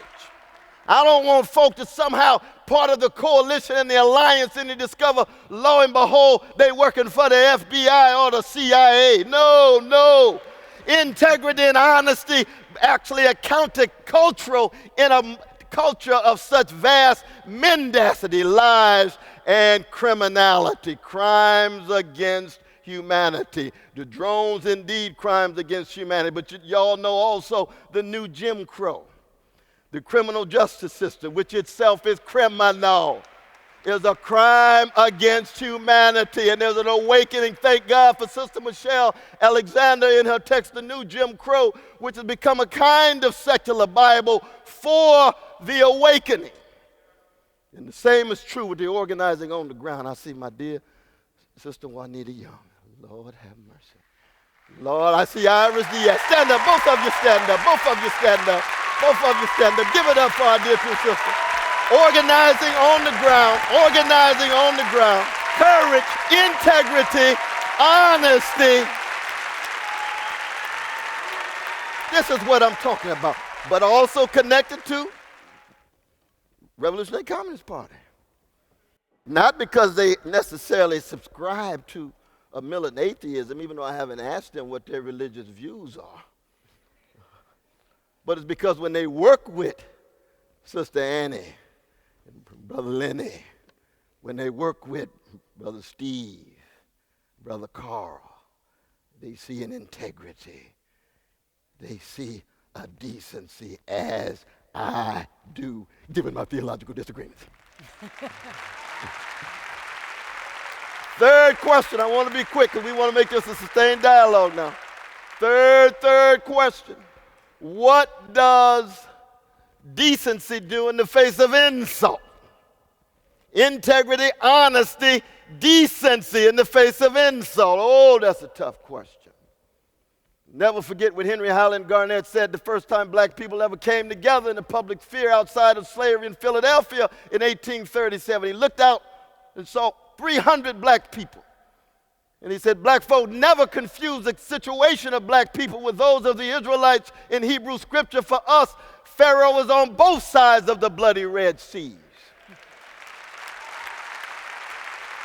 And you could imagine, just like Shelley's poets, somebody in the back said, "Could somebody sing a song, please?" That's where Nina Simone comes from. That's where Mahalia Jackson comes from. That's where Aretha comes from. That's where Luther comes from. That's where Donny Hathaway comes from. That's where Carmen McRae comes from. That's where Mary Lou Williams comes from. That's where Jerry Allen comes from. Our dear sister, Professor Farrah Jasmine Griffin, sitting right there in the second row, talks about this with such insight and perspicacity. The song, the musicality is a form of combat because you seem to be in a situation as if you can't find a way out. One of the reasons I like to work with so many of my revolutionary communists is not because I'm so thoroughly overcome with their communism, but they hold out a grounded utopian hope that there's a way out of this system of terror and trauma and horror and stigma. We got to provide some way out. And sometimes the only way out is to sing a song. It's true.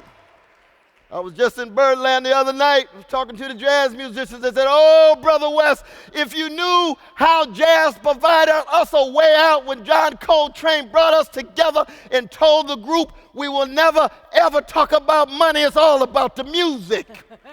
Because the music is a way of empowering the souls, and empowering the souls provides folk the capacity to straighten their backs up and tell the truth and expose the lies and to bear witness. Be willing to die, yes, but when you do go, allow your sacrifice and your witness to somehow prefigure what you're fighting for. That's what we're talking about. That's where the alliance between religion and revolutionaries of a secular kind play a fundamental role, even as we agree to have disagreements, even when they're deep ones. Last question.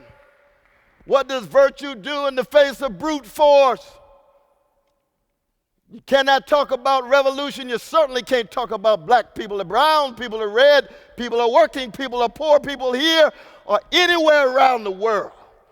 Could be my Dalit brothers and sisters in India, so-called untouchables. Could be the precious brothers and sisters in Africa who are often overlooked, undervalued in our analysis. But the issue of brute force is fundamental. Unlike Brother Martin Luther King Jr., though he and I are both Christians, I'm not a pacifist. Oh, no. No. Not at all. There's a radical sister who was a Sunday school teacher in Chicago, one of the greatest freedom fighters of the early part of the 20th century. Her name is Ida B. Wells. And she wrote a book called Red Terror in 1890s. And what did she say? She said there ought to be a Winchester rifle in every black home in the name of self-defense. She said that in the name of Jesus.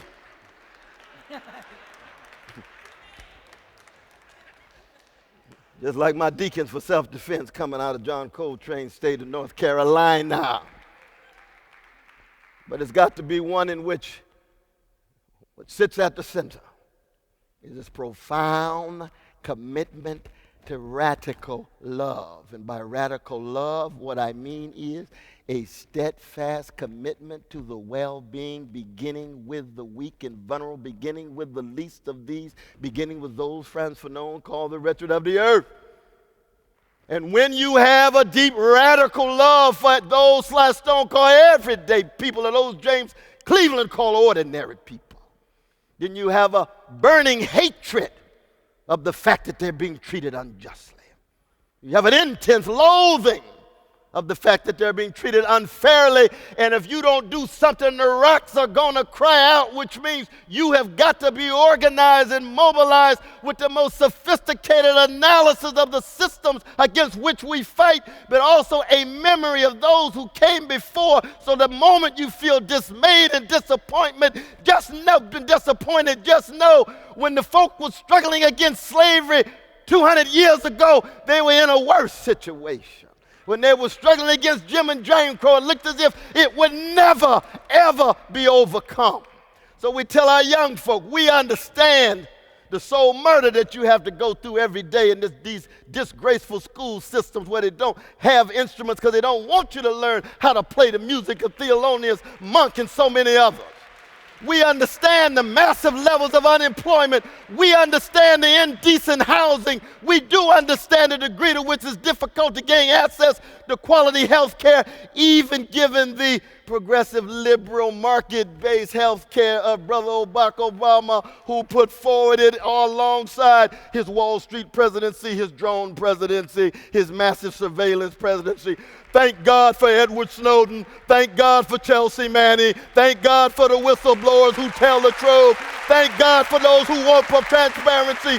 Yes, indeed. But this is the kind of alliance we want. This is what we're struggling for. This is a unique historical moment. Why? Because historically, black rage has always been the central threat to the status quo. Historically. Not because black people have a monopoly on truth, goodness, or beauty, but because when black folk wake up, lo and behold, all people who are subordinated and dominated can get in and wake up. This is what we understand together. This is why we're here. Thank you very much.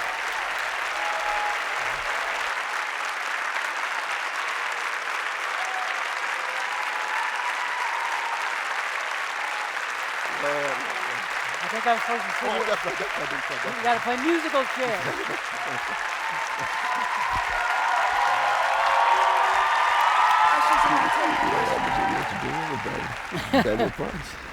I think I went a little too long. No, I'm glad you had to say what you had to say, though, man.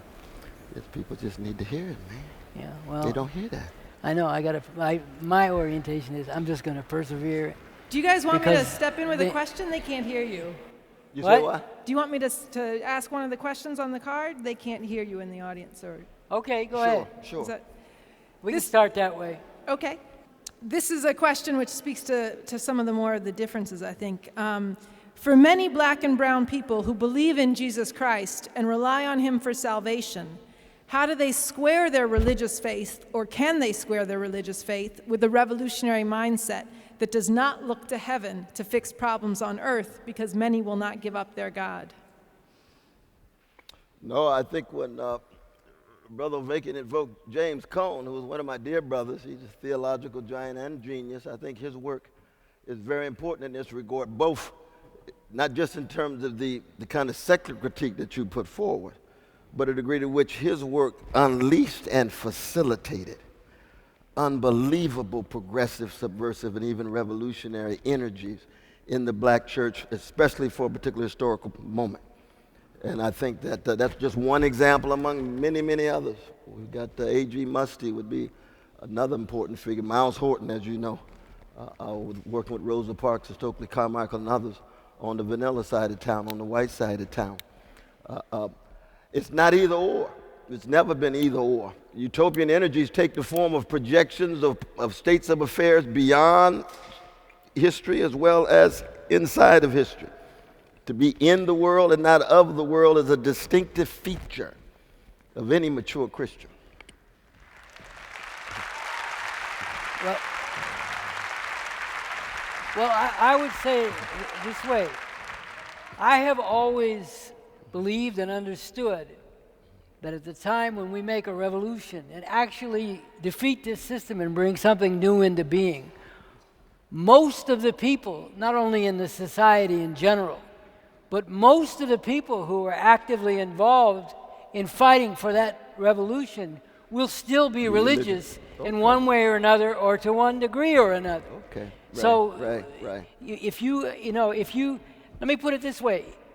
I will always say to people what I believe and understand to be true. Absolutely. I don't come to tell you, like Malcolm X said, I don't come to tell you what you want to hear. I come to tell you what is true, whether you like it or not.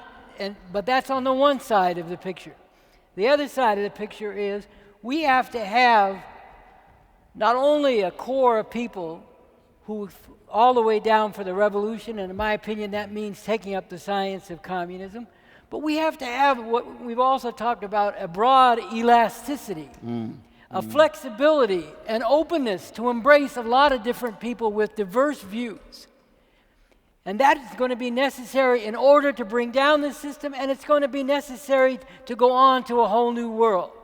But I would say this to people who say, well, I will never give up Jesus Christ as my Savior. Look, I was raised in the Christian tradition. The basic story of Jesus is a wonderful story that it would be nice to be able to believe. In other words, John 3:16, God so loved the world, that Jesus came into the world because people were sinful and came in to redeem them and gave his life on the cross in order to do so. That is a beautiful story, but the problem is that it isn't really grounded in reality. So if it's not grounded in reality, sooner or later, it's going to, in my understanding, take us away from where we need to go, because if you believe in things, to paraphrase Stevie Wonder, if you believe in things and they don't really exist, then you're going to end up suffering for that. But let me say this about the unity side of it. People will say, well, I'll never give up my belief. Also, look, let me be honest. Communists have had their own myths, too, that they need to give up. Oh, absolutely. They've had the myth that because you're poor and oppressed, you automatically understand everything and you will automatically do what's right. That's wrong. There are reasons why people who are poor and oppressed want a radical change. But in order to actually bring that about, you have to dig in and learn about the world and why things are the way they are. And there have been plenty of occasions when people who have been poor and oppressed have been led in the wrong direction. And again, I point to Israel, an example, a tragic example of what happens if on the basis of people's oppression, they don't really look at the world in its completeness and scientifically. But on the unity side, let me say this. People will say, I've had these discussions and arguments, people, they say, well, I'll never give up my Jesus. In fact, some people even said to me, I believe that God sent you here to help us fight against this. Well, what am I going to say about that, I remember I had a discussion with Bill Weber from the. Oh, yeah. Oh, he's a good brother, from tied the- to the prison. And, at the end of our discussion, he said, well, I have to go because I have to go to the prison to do some prison ministry. So I said to him, well, what are you trying to do with your prison ministry? He said, well, I'm trying to convince the prisoners not to have a fundamentalist Christianity, but to have a Christianity that's oriented toward fighting injustice in this world. And I said, well, good luck with that. I wish you well with that, because that is the kind of thing that we need to be uniting with. And if people say, sometimes you say, well, if God decides everything, then why don't you just sit around and let God settle everything for you? And people say, no, God gives you the freedom to do what you need to do. So it's up to you to act to do that. Well, fine then, if that's where you're coming from, then if you believe that God has given you the freedom to do what you need to do, then do what you need to do and become part of the fight against oppression. Become part of the fight to get rid of all this madness. And we can keep on talking and arguing about whether there is a God or not. Absolutely. Just one last footnote to this, though, but I just want to put this on the record that in terms of my personal experience, I'm thoroughly convinced that I was a gangster before I met Jesus. And I'm now a redeemed sinner with gangster proclivities and gangster memories. Now, what that means is that in terms of people's own experience, and of course that's the lens through which they perceive the experience, I think many religious people would say it's difficult to call into question the degree to which one's life has been transformed in a particular context as it relates to not Jesus in the abstract, you see, but a particular Jesus mediated through, and the text, the church, the community, the social struggle, the effort to make the world a better place. You see what I mean? So once we move in that direction, we say, well, okay, now you've got existential truths that are very difficult, like falling in love. You can talk to me all the time about I shouldn't love somebody, but I know I love her. It's in my skin. It's chemical, it's physiological. So that at that point, you figure, well, okay, I can hear what you're saying, but I can't be fundamentally persuaded at that existential level. And for me, it functions at that level, and that's why it's so difficult in the end for us to have an objective criteria to adjudicate the difference. Because I've been able to live a certain kind of life owing to this transformation that took place in my life. I just say that for public record, though. Well, look, but I do think even questions of love are affected by the content of what people are about. You might meet somebody and think they have good personal qualities and be drawn to them, but then if you find out that they are actually involved socially in all kinds of oppressive things, they're white supremacists, they're male supremacists, they believe the USA has a right to go out in the world and plunder and pummel and slaughter anybody that gets in its way, it's going to be, I believe, very hard for you to keep on loving them. So even the question of love is not completely separated from what it is that people are about. But you realize one of the wonderful things about love is you don't trump other people's possibilities. They can change. Yeah, well, I do believe people can change. Love can change now. Yeah. Although I will say, I'm not going to spend a whole lot of time trying to change the people who are running this system. No, that's a different thing. I'm talking about falling in love with this. Because I think it'd be very, very difficult for them to change. And if they do, it'll only be when they see that there's no future for the system that they've been enforcing. Yes, there's no indeed. No, absolutely. Okay, here's two connected questions that I'm going to ask. One is in the reference to the June 4th raid in Harlem. The question is, how do we as a community approach the NYPD and our city officials to demand justice and free our children now, who are now incarcerated? That's right. They're now incarcerated, all facing conspiracy charges and life in prison. We need help. And then which is a very powerful question. The second is I think, related from someone in Ferguson, Missouri, Missouri. Right on. And they asked, why are we in 2015 still going through this hell? Because I never thought I'd be still fighting for justice. So those two questions. Yeah, that's a wonderful, wonderful question.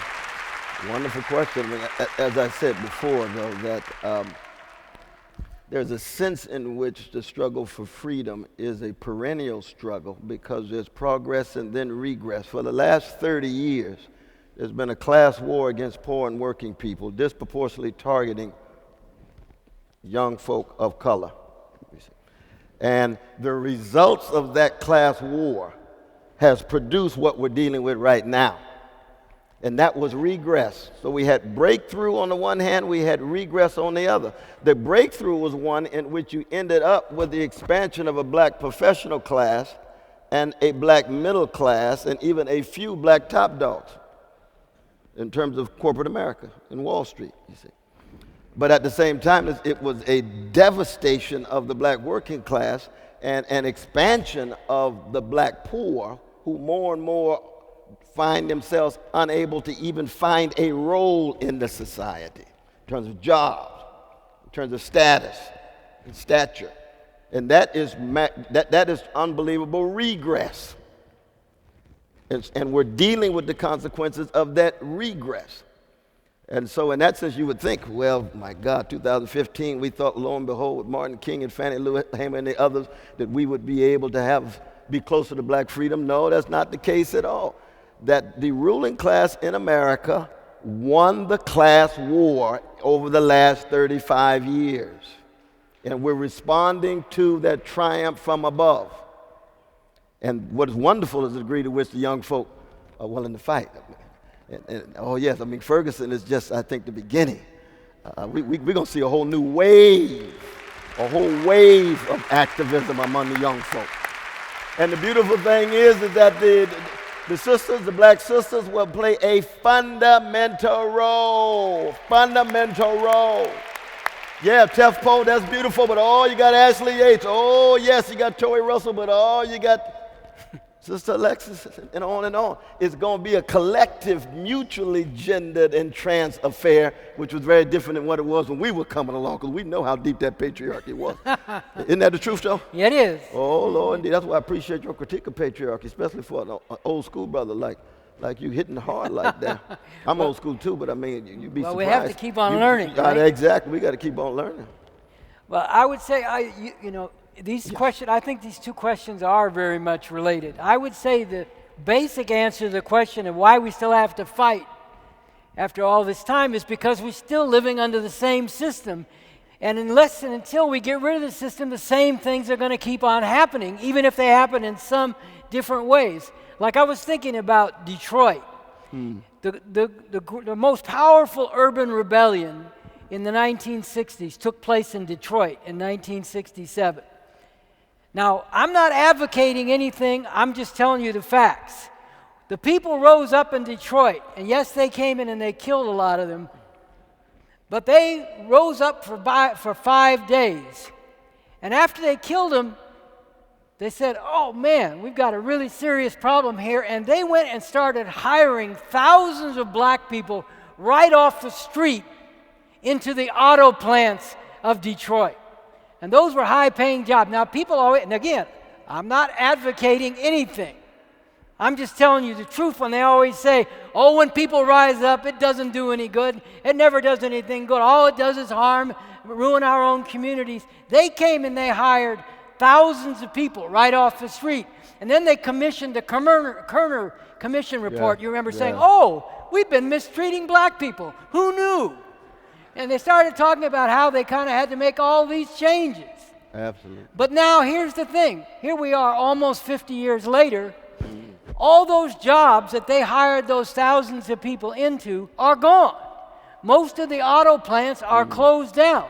Detroit is a basket case. I don't care they talk about how they got some kind of resolution to the bankruptcy. It's a basket case. Many people in Detroit can't even get water. Decent water, think about that. A large number of people. And that's because it's more profitable, like you were just talking about, for them to close down those plants and to open them in some country where they can force the people to work for much lower wages and to replace people by machines. And when they replace people by machines in this system, they don't go to them and say, oh, we're putting you out of a job, but clearly you need to live, so let us train you for another job. They just say, hit the street, you're gone. Because this is the nature of the system. It's a system driven by ruthless competition among capitalists, which drives them to exploit people and to throw them out of work if they can't exploit them enough to make enough profit. Absolutely. So what does that prove? Does it prove that it was wrong for people to rise up in Detroit? No. Does it prove that it's wrong for people to be rising up now? Does it do no good to struggle? You might as well just accept it because they'll just beat you down anyway? No. It's very important that people rise up, that they did so then, and I agree with you. Mm-hmm. We could be on the start of a whole new wave of struggle. But where's it going to go?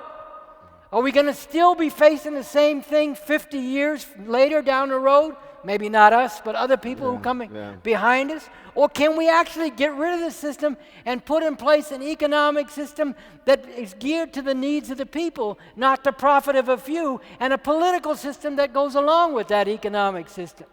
So that's one question. Mm-hmm. Now, the other question, and I do think it's very much related, the police went rampaging into these housing projects. This is what they do to our youth all the time.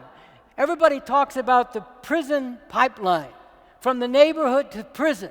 And this is what they are consciously doing with their mass incarceration, the new Jim Crow that you mentioned, the book by Michelle Alexander. Mm-hmm. This is what they're consciously doing. They put a jacket on these kids from the time they're not even teenagers. And then you've got a record. So now you got a record. Next time you run into the police, they run you through the system, you got a record. You're already heading toward being a felon, being convicted of a felony, and then being sent to prison. And then your whole family is affected by the fact that you're sent to prison, if you survive long enough to be sent to prison. So, these raids they carry out, charging conspiracy, they're going and they're taking the social media of these youth. You know how youth are. You're talking about gangster proclivities.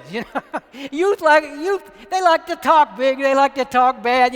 I'm going to do this to you, I'm going to do that to you. They took all that stuff as if it were meant literally and said, this is all, just talking bad on the social media, and acted as if this were actually concrete conspiracies that they were waging to go out and kill a bunch of people and sell drugs. You could take almost any rap song, and they do that too, and convict a rapper of conspiracy to commit all kinds of crimes, because that's what they often talk about in the rap. So where's your artistic freedom? Where's the freedom for these youth to express? They don't even, look, I've often thought, sometimes walking down the street, and I have something in my pocket, and I've often thought as I pull it out of my pocket, if I were black, I might be dead now, because I pulled something out of my pocket that could be construed to look like a gun or some kind of weapon. You don't have, they've got these youth in the inner cities are under a state of siege where all the rights that we're told we have, they don't have. They don't even have the right to express themselves through social media. Yeah, it's important, very important point. Now, this we cannot accept this. This can't go down. And we've got to go out among not just the people who are directly, to answer the question about what do we do about this, we can't just go out among the people who are directly affected by this. We have to go out broadly into society. We have to go out among all the diverse kind of people who are represented here tonight and say, you have to know about what is going on in this country of yours, in this society, where supposedly we have a democracy and supposedly we have rights for the people. But if you live in a certain part of town and you're a certain color and you're looked at by the system in a certain way, you don't have any of even those supposed rights. And we cannot allow that to go on. It's our responsibility. That's right. It's our party's responsibility. And I'm determined that we live up to our responsibility, but it's also everybody's responsibility to go broadly. We got to go to the students. In the 60s, I was a student in the 60s on the college campus. That's how I got involved in the free speech movement and then working with the Black Panther Party and fighting against the Vietnam War. Why? Because when you get into when you're a student, I know a lot of them waste their time on nonsense, but at least when you're a student in college, you have the opportunity to learn about a lot of things if you want to do so and you take some initiative to do so. You have ideas that you can work with. You have the life of the mind that you can pursue if you have a mind to do it. And in the 60s, a lot of students did that. They would look at the world around them. Like I said, they saw people rising up and they said, I want to know what this is about. I want to understand this. But I think in the 60s, we had something else too. And this is a result of the cultural and spiritual war that went hand in hand with the class war. That when we turned on the radio and heard the voice of a David Ruffin, or when we turned on the radio and heard Sheila and Wanda Hutchison of the Emotions singing, there was a tenderness and a sweetness and a kindness that is the raw stuff of any kind of movement. Right. Whereas today, you know, it's say my name, as opposed to try a little tenderness, Otis Redding. It's hard to find tenderness, sweetness, and kindness. Same is true in terms of the collectivities. You see, when we turned on the radio, who did we hear? We heard the Delphonics and the Dramatics. We heard Enchantment. You see, we heard Lakeside. We heard Ohio Players, Heaven Must Be Like This, and Skin Tight. We heard a tenderness and a sweetness. When they turn on the radio today with the oligarchs and plutocrats, the same ones who control recording and radio and video and live performance. That's exactly right though, brother. I love that. It's a cultural, spiritual kind of COINTELPRO. If somehow we can make sure that the precious souls of young black people, and of course by young black people, you're talking about all folk, because young people have been Afro-Americanized since Motown, since the Funkadelics, since James Brown. So if we can keep their souls so chilly, and I see this in teaching in prisons for 37 years, I can see the shift in it. To keep the soul so chilly, the conscience so coarsened, and the heart so hardened that you don't have the raw stuff for a movement. People can't wait just to get over, to manipulate and dominate, or be obsessed with the 11th commandment, thou shalt not get caught. Because everybody's just trying to get over by any means. That's Wall Street. Not one Wall Street executive went to jail given all the crimes that took place in 2008. They didn't get caught yet. But that sends the same kind of sign in the young folk. But see, but again, when talking about black people, you got to talk about our spirits and our souls and bodies, as well as the organizing and mobilizing, or we'll never be able to pull it off. Yeah, well, I agree. I think that, You see what I mean? yeah, I do. I agree. I think that culture is very important. I mean, if you go back to the beginnings of hip hop and you leave aside sort of silly things like Rapper's Delight or whatever, you know, which had a nice beat. Nice beat. Had a nice beat, but it wasn't about much. And the brother just died too, you know. Yeah. That brother just died. God bless his soul. But then you got, you know, Melly Mel. Grandmaster Flash and the Furious Grandmaster Five. Flash, Melly Mel. Then you got Public Enemy with Chuck D. KRS-One, Wu-Tang Clan. They were talking about something. Yes. And what happened? The people who control things in the music industry and in general came in and said, we don't want that. That's right. Ice-T went from being cop killer to being a cop on TV. And they said, this is the way you want to make it. This is the way you make it. All the rest of that stuff, we're going to push that aside and not let it flourish. So, but I think what's happening now, when you talk about a new wave, the wave is coming. when you have a new wave of struggle, it brings forward or can bring forward a new culture. And I agree with you. I mean, I grew up on those songs that had tenderness and love too. You know, it's very different. Rich and stuff. it's not weak to love. I think that's something very important. That's exactly right. It is not weak to love. It is not weak to treat other people as human beings. And we need a culture that a culture that grows together with the actual struggle and is a crucial part of the struggle that promotes the kind of values you're talking about, that promotes looking out for each other and being together and seeing what we have in common instead of trying to get over on each other. And I believe, let me look, I forget his, I can't call his name right. Johannes Hernandez. Give it up for Sister Johannes Hernandez, leader of the Mumia Jamal movement along with Mark Taylor. We love you, Johannes. We love you, Johannes. Love you, though, sister. I'm sorry to take No, that's all right. Yeah. No, we got to pay respect. Yeah, but, that's true. I can't call his name, but I know there was a rapper recently who did, after the assassination of Michael Brown, came out with a song about that. I can't remember. There you go. Right? Now, that's just, that's an example of what happens. It wasn't just. That's right. Here's the important thing, I think. It wasn't just because yet another black or brown youth was killed in cold blood. It's because people stood up and said, no, we don't care. Right. We're not taking this anymore. That's right. And that's what inspired a little spark of a new culture. And the more that happens, the more that we can bring forward that culture. And I agree, we need that culture. Oh, yeah. I do agree. I may not agree we need to get it from God, but I agree that we need soul and we need heart. I agree. I mean, the wonderful thing is that God doesn't ask for your permission. I'm just playing with you, brother. I'm just playing with you. Well, if I ever hear God asking me for my permission, I might change my view. Oh, Lord. A lot of people see some divine qualities in the love for the masses that you all have in the party. Now, you got to watch it. That love is This deep. is actually related in important ways. Someone asks, they said, I wish life could be like this room tonight all the time. But that's how I feel. That's beautiful. That's beautiful.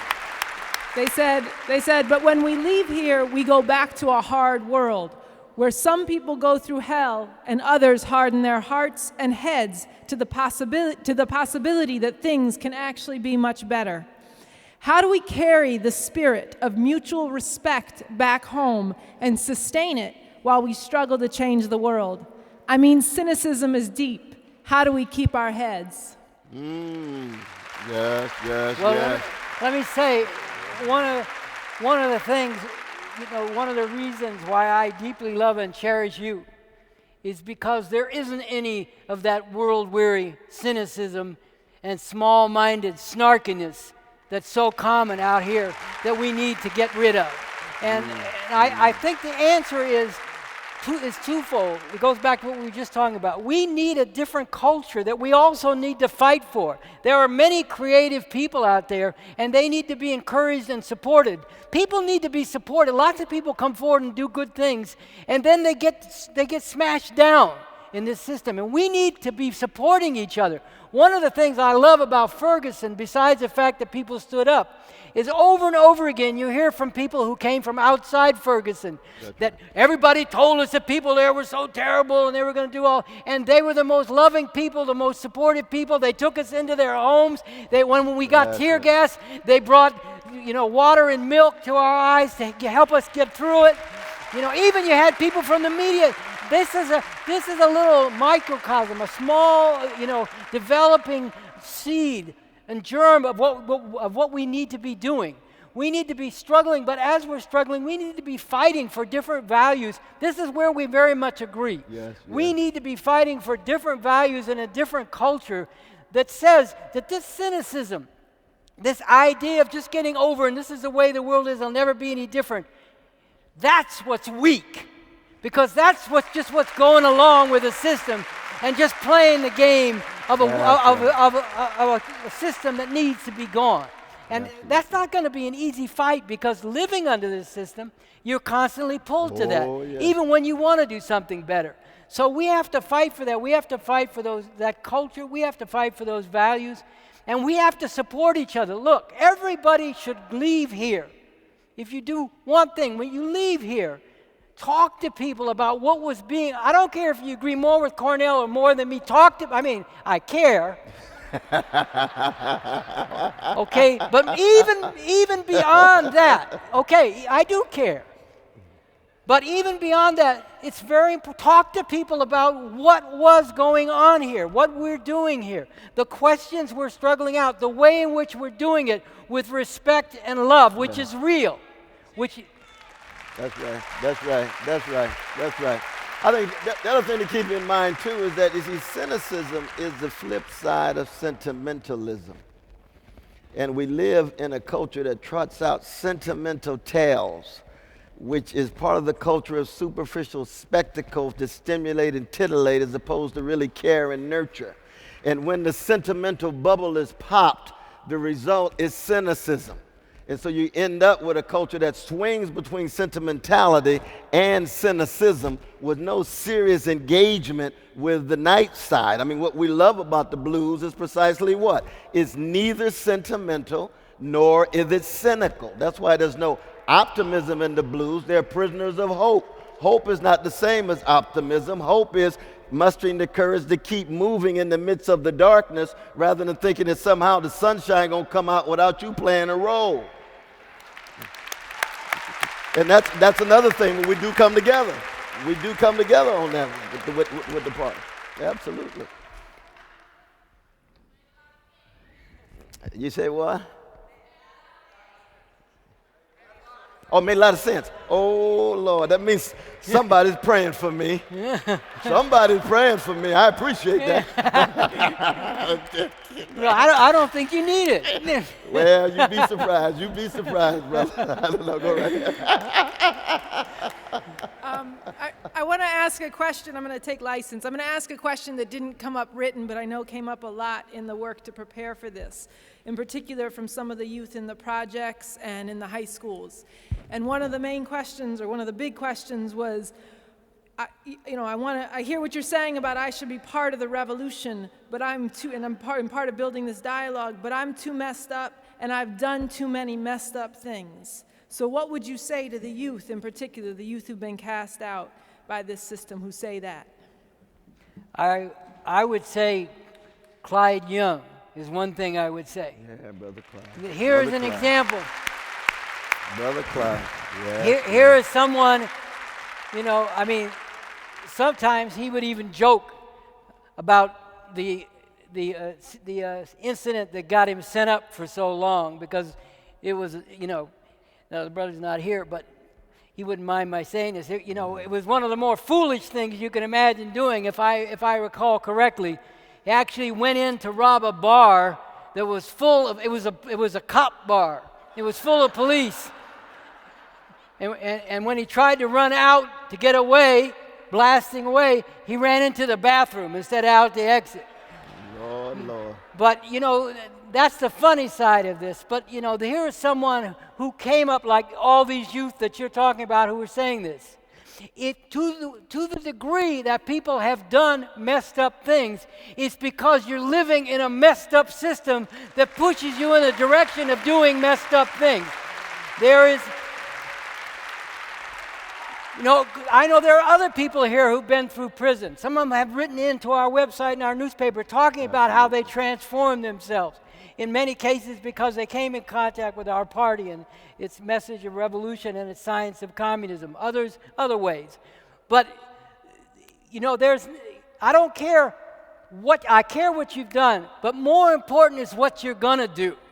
And we need people who come to understand that we can have a whole different world. And if you're willing to fight for that world and you're willing to live the life that goes along with fighting for that world, then there's every role for you to play. In fact, you have a crucial role to play because you know the reality of what this system does and what it pushes people to do. And this is this is one of the greatest crimes of this system. It not only degrades people in 1,000 ways and brutalizes them and even murders them, but it pushes them in a way and conditions them in a way to hate themselves. You talked about this. Absolutely. There's a whole thing, there is a particularity of the whole history of black people in this country. That's right. But it's also broader. It pushes people to hate themselves when they've been driven to do things that the system has driven them to do. And we have to we have to enable people to see that they're not the scum that the system says they are. They're not the animals that the enforcers of this system say they are. They are human beings, and they can be, and they need to be fighters for the emancipation of humanity. And that's my answer to these youth. There is plenty of basis in you and in the world for you to play a crucial role. And if you're doing things that are wrong and you know they're wrong, then don't do them. But become part of this so that nobody is put in the position of doing those things in the future. That's exactly right. Absolutely. Absolutely.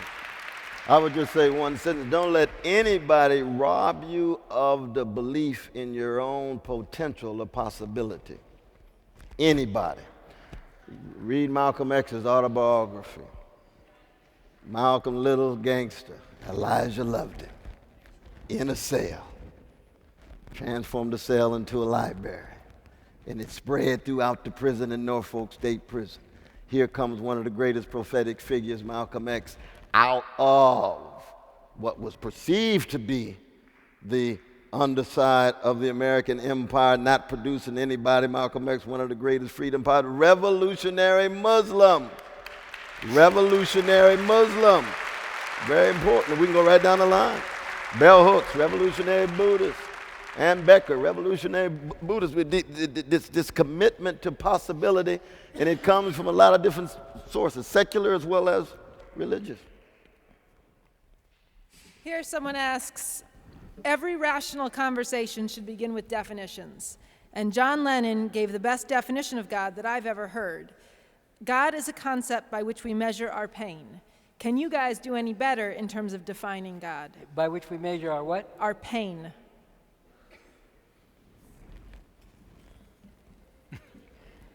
You couldn't hear it. Okay, I'm sorry. I was told to not talk so close to the mic. Yeah, that's a pretty John Lennon gave the best definition of God that I've ever heard. God is a concept by which we measure our pain. So the questioner asks, can you guys define God any better? Yeah, see, for me, God is not a concept. That's too abstract. I don't risk my life and death on concepts. I think the biblical definition, despite the barbaric dimensions our dear brother pointed out, is God is love. That's good enough for me right there. That's good enough for me right there. And loves everybody. Physically challenged, whatever color, whatever sexual orientation. And the question is, how do you enact that love? And when Brother Martin used to say, justice is what love looks like in public, in the same way tenderness is what love feels like in private. Just get on the love train. And stay on the love train. Gambling Huff wasn't kidding. Well, I don't know if I can give a better definition of that. I mean, John Lennon did talk about, a world with no religion too, And I think what he meant by that was, that a world where there were no, if he defined religion as, God as how we identify our pain, then in saying, and imagine no religion too, then what he's saying is we need a world where there isn't that kind of pain. Now, it's not possible to eliminate all suffering. There always will be ways in which human beings suffer, and nobody should promise anybody the idea that you can get to a world where there'll never be any pain and suffering. That's right. But, there'll always be diseases, new diseases will develop, there'll be ways in which people will be hurt. What we need to get to is a world in which human beings are not inflicting unnecessary suffering and pain on each other. Absolutely. And individuals and structure. What I think what you've one time called socially produced or socially induced suffering. Yes, See, in other words, suffering caused by the way society is organized. And we can eliminate a lot of suffering. Look, some things can be done right away, just like some things will take a lot longer. As soon as this system is brought down and a new revolutionary system is in place, the police will not go out shooting down the youth in the streets. Right then and there, no more. Now, that's a fact. And if And if somebody is crazed and does do it, they will never be in a position to do it ever again. It will not be this whole process of justifiable homicide. And as I've said before, you will still need forces to protect the security of the people in a new society. Everything is not going to change in one instant. But you can have very different kind of forces protecting the security. Look, quiet as it's kept, we've got security in this room. The church is providing security. Other people are providing security. Is anybody here afraid that they're going to be shot down by the people providing security for this event we're having? I hope not, and I believe not. Why? Because they have a whole different orientation, and they're part of a different process. When you get a whole different system, then as I've said before, if you have there are still going to be people who, have mental problems, go crazy, go off, or so. How do you handle that? Let's say we're the people's police going out, and you run into a situation like that. Our orientation has to be that we would sooner die ourselves than wantonly kill one of the people, even one, or maybe especially one, who's mentally disturbed. That has to be our orientation. That's right. That's right. That's If right. you're That's right. That's right. if you're part That's right. if you're part of the people's security, if you're part of the people's security that's there to really serve and protect the people, then you put your life on the line, and if you have to, you lay your life down instead of and before you would ever be thinking of brutalizing any of the people.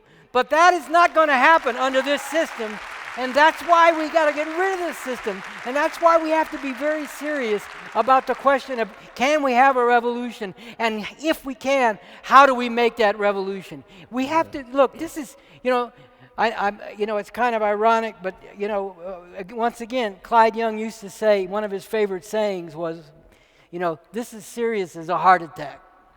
And this is very serious. We need humor. We need play. We need joy. But at the same time, that humor, that play, that joy is all part of something that's very, very serious. It is the lives and the future of the masses of people around the world, which is the most precious thing of all to those of us who want and are fighting for a different world. And so we have to proceed in that kind of a way.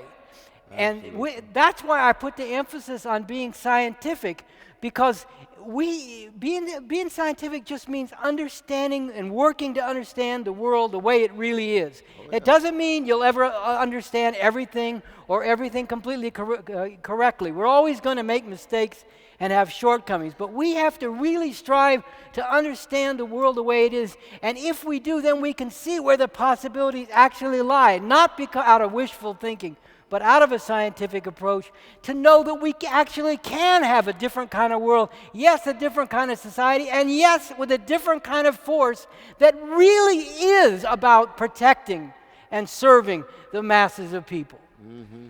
Absolutely. Absolutely.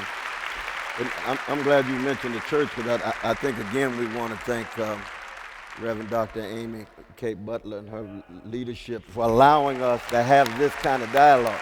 There's a lot of churches in America that wouldn't allow this kind of dialogue. Believe me, you. That's true. A lot of synagogues, a lot of temples.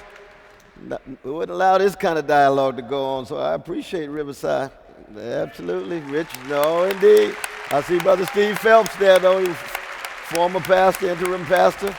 He went to jail with us. There's a rich legacy in this space. So if y'all are down to go a little longer and y'all are down to go a little longer, I argue we go a little longer. Is that okay? I want to ask two questions that are again related, in a bit of a different direction. Someone asks, in response to voting, is there no value in working to abolish a system while participating to minimize the immediate damage it does at the same time? And then someone else asked, if we avoid voting because no candidate represents the left, how can we also avoid enabling the rise of the worst of the right? No, I think Brother Avakian said it well when he said he's not against fighting for the right to vote, and under certain circumstances, voting might make a difference. He just doesn't want to trot out the illusion that somehow we can vote our way through fundamental social change.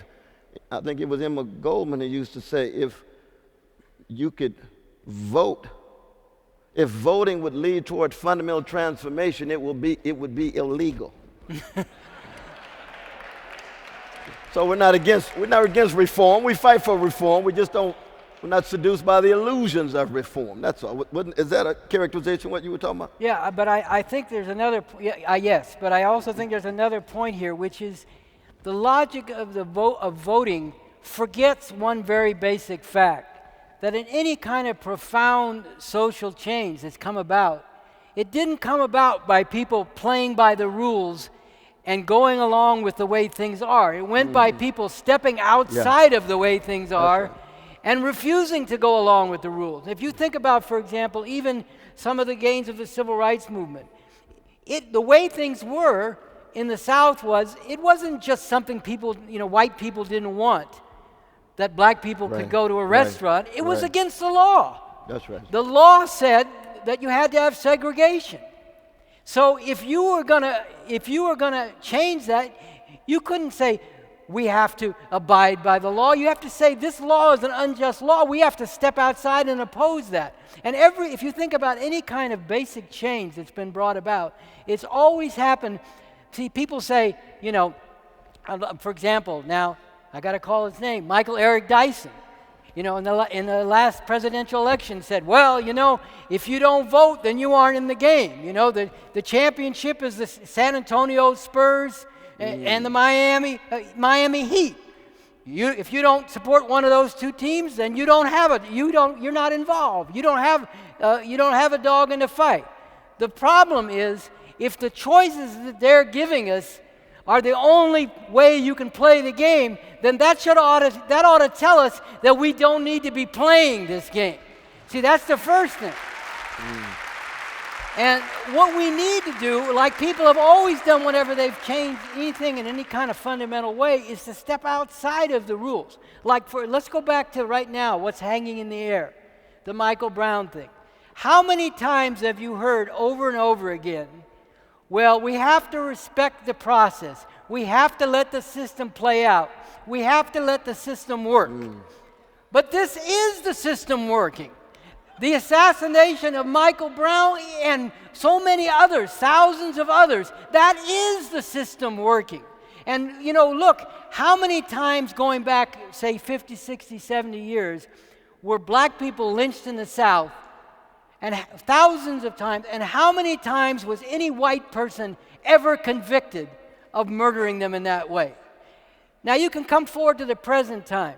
People always say, well, the police have such a dangerous job.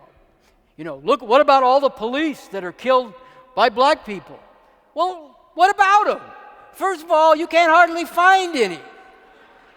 You go and take the statistics for the number of police that have been killed over the last 30 years and put it up against the number of black youth and brown youth that have been killed by the police, and one of them will be like this and the other one will be like that. And then here's the other thing. Here's the other thing. If somebody black or brown does kill somebody in the police, how long are they going to live? And if they live, how long is a grand jury going to take, if it even goes to the grand jury, to indict them for murder? Take the list. Take the list of the number of police that have ever been indicted and tried, let alone convicted, for killing one of these youth, and put it up against the number of youth who've been indicted and convicted and either executed or sent to life in prison for the few times that they have actually killed a police. So this is the setup you're dealing with, and this goes back to elections. The problem with the elections is that the terms are always set by the powers that be, by the system itself, in a way that always makes the choices get worse and worse. So that what yesterday was something that you regarded as an outrage, tomorrow that becomes a compromise position, and the day after that it becomes the best thing you can hope for under this system and by voting. And this is what's wrong with the whole thing of voting. We have to go out and change the terms, not try to find the best we can within the terms. I think this raises an issue which in some ways is the elephant in the room now, which is very much like the Sinclair Lewis novel. You said what? Oh, you can't hear? Oh, I can't hear. Oh, hit them where it hit. Well, the economic boycott that we called for in New York just 2 weeks ago, to end stop and frisk and to have the resignation of Bratton. Yeah, economic boycott, yes. But what I was talking about was this, though. Whoever raised their voice like that, it sound good. I think beyond that, we have to come to terms with the fact that there is a real possibility that America could go outright fascist. We got to come to terms with that.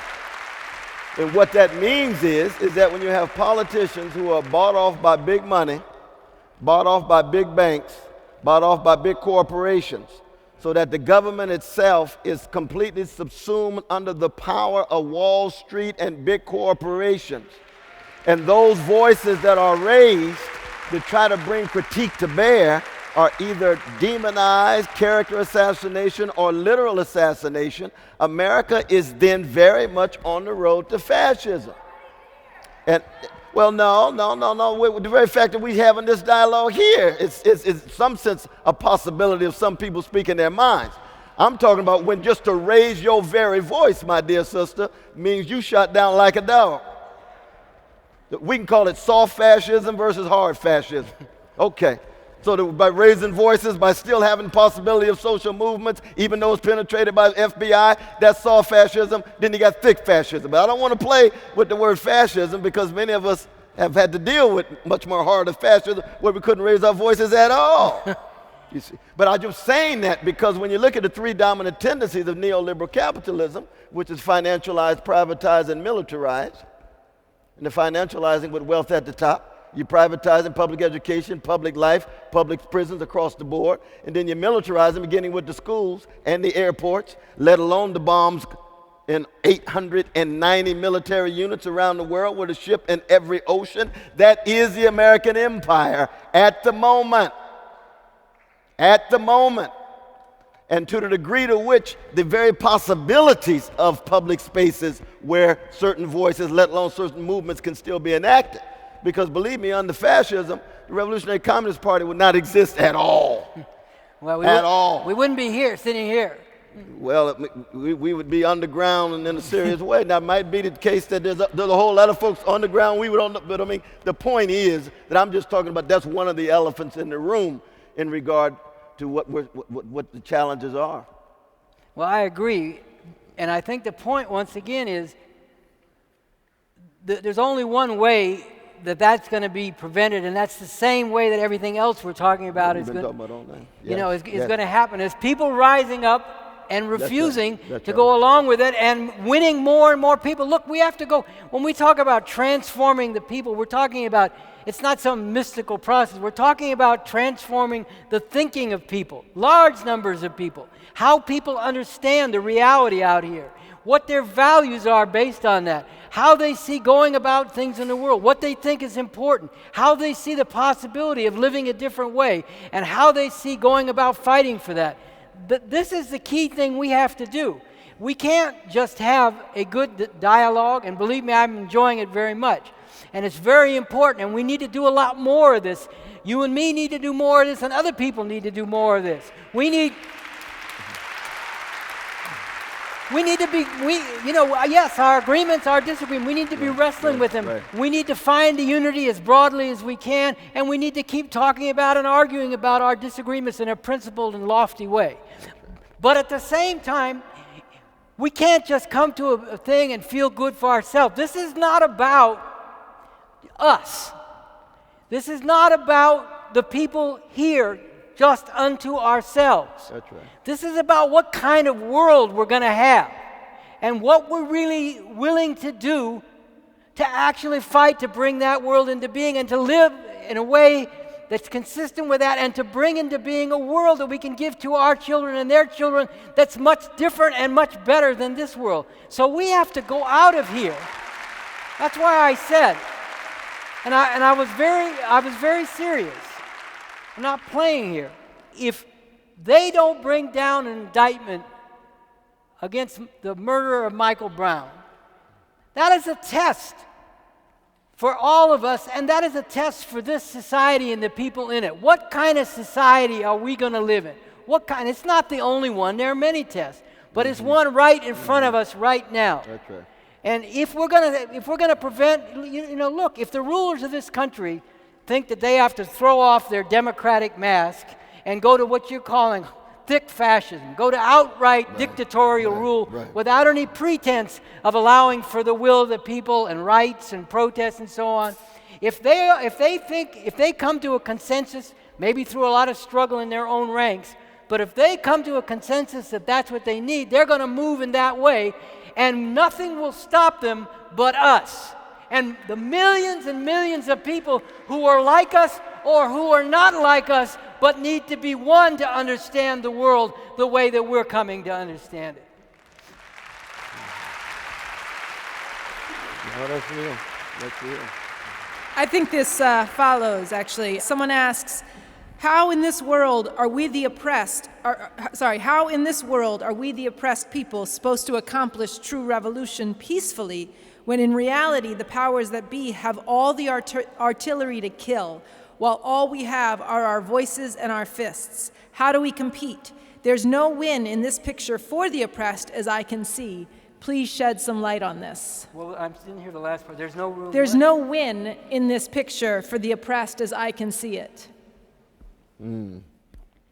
Well, there's a wonderful sister in Harlem, Pastor Chantel Wright, with Bernard Butler and others are talking about economic boycott. There's ways in which oppressed people can withdraw or consent to the system so the system can no longer operate.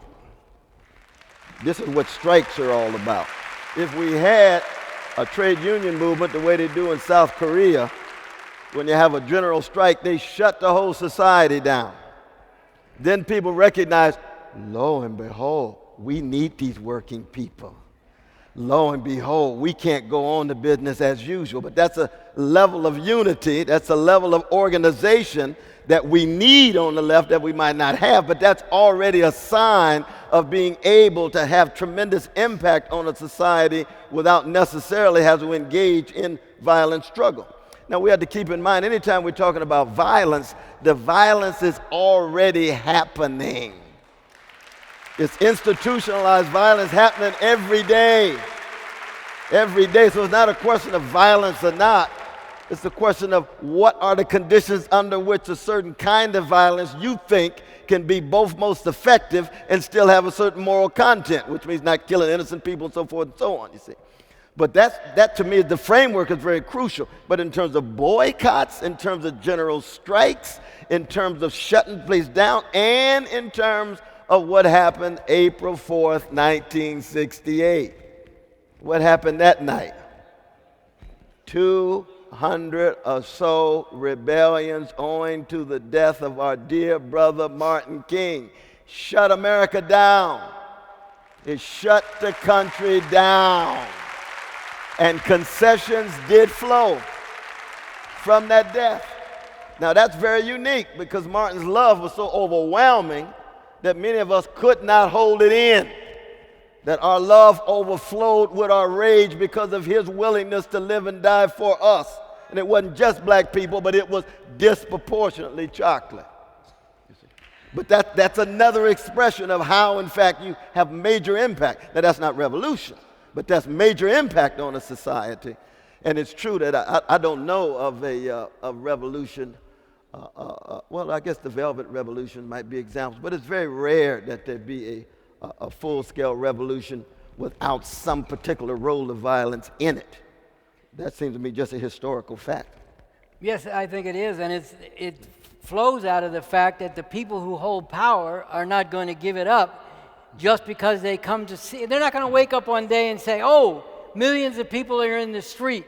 They're angry. We must have done something wrong. There must be something really wrong with our system. So I guess we have to step down and let people create a different system. No, they believe that what they're doing is what's needed to be done. They believe that they're right in doing what they're doing. And they are presiding over a system that functions with, like you were saying, with violence all the time. All the time. The question, I mean, look, let's just take the situation of women, for example. In this country alone, thousands and millions of women are raped and battered every year. That's extremely violent. You know, and that's just one example of the violence that goes on because of the social relations, the relations among people that this system fosters. And the ideas of patriarchy, that it's a man's place and right to dominate women, and if they don't accept that, which human beings don't accept being dominated and pushed around by other people, they don't accept, even if it's culturally institutionalized. At a certain point, people say, I've had enough.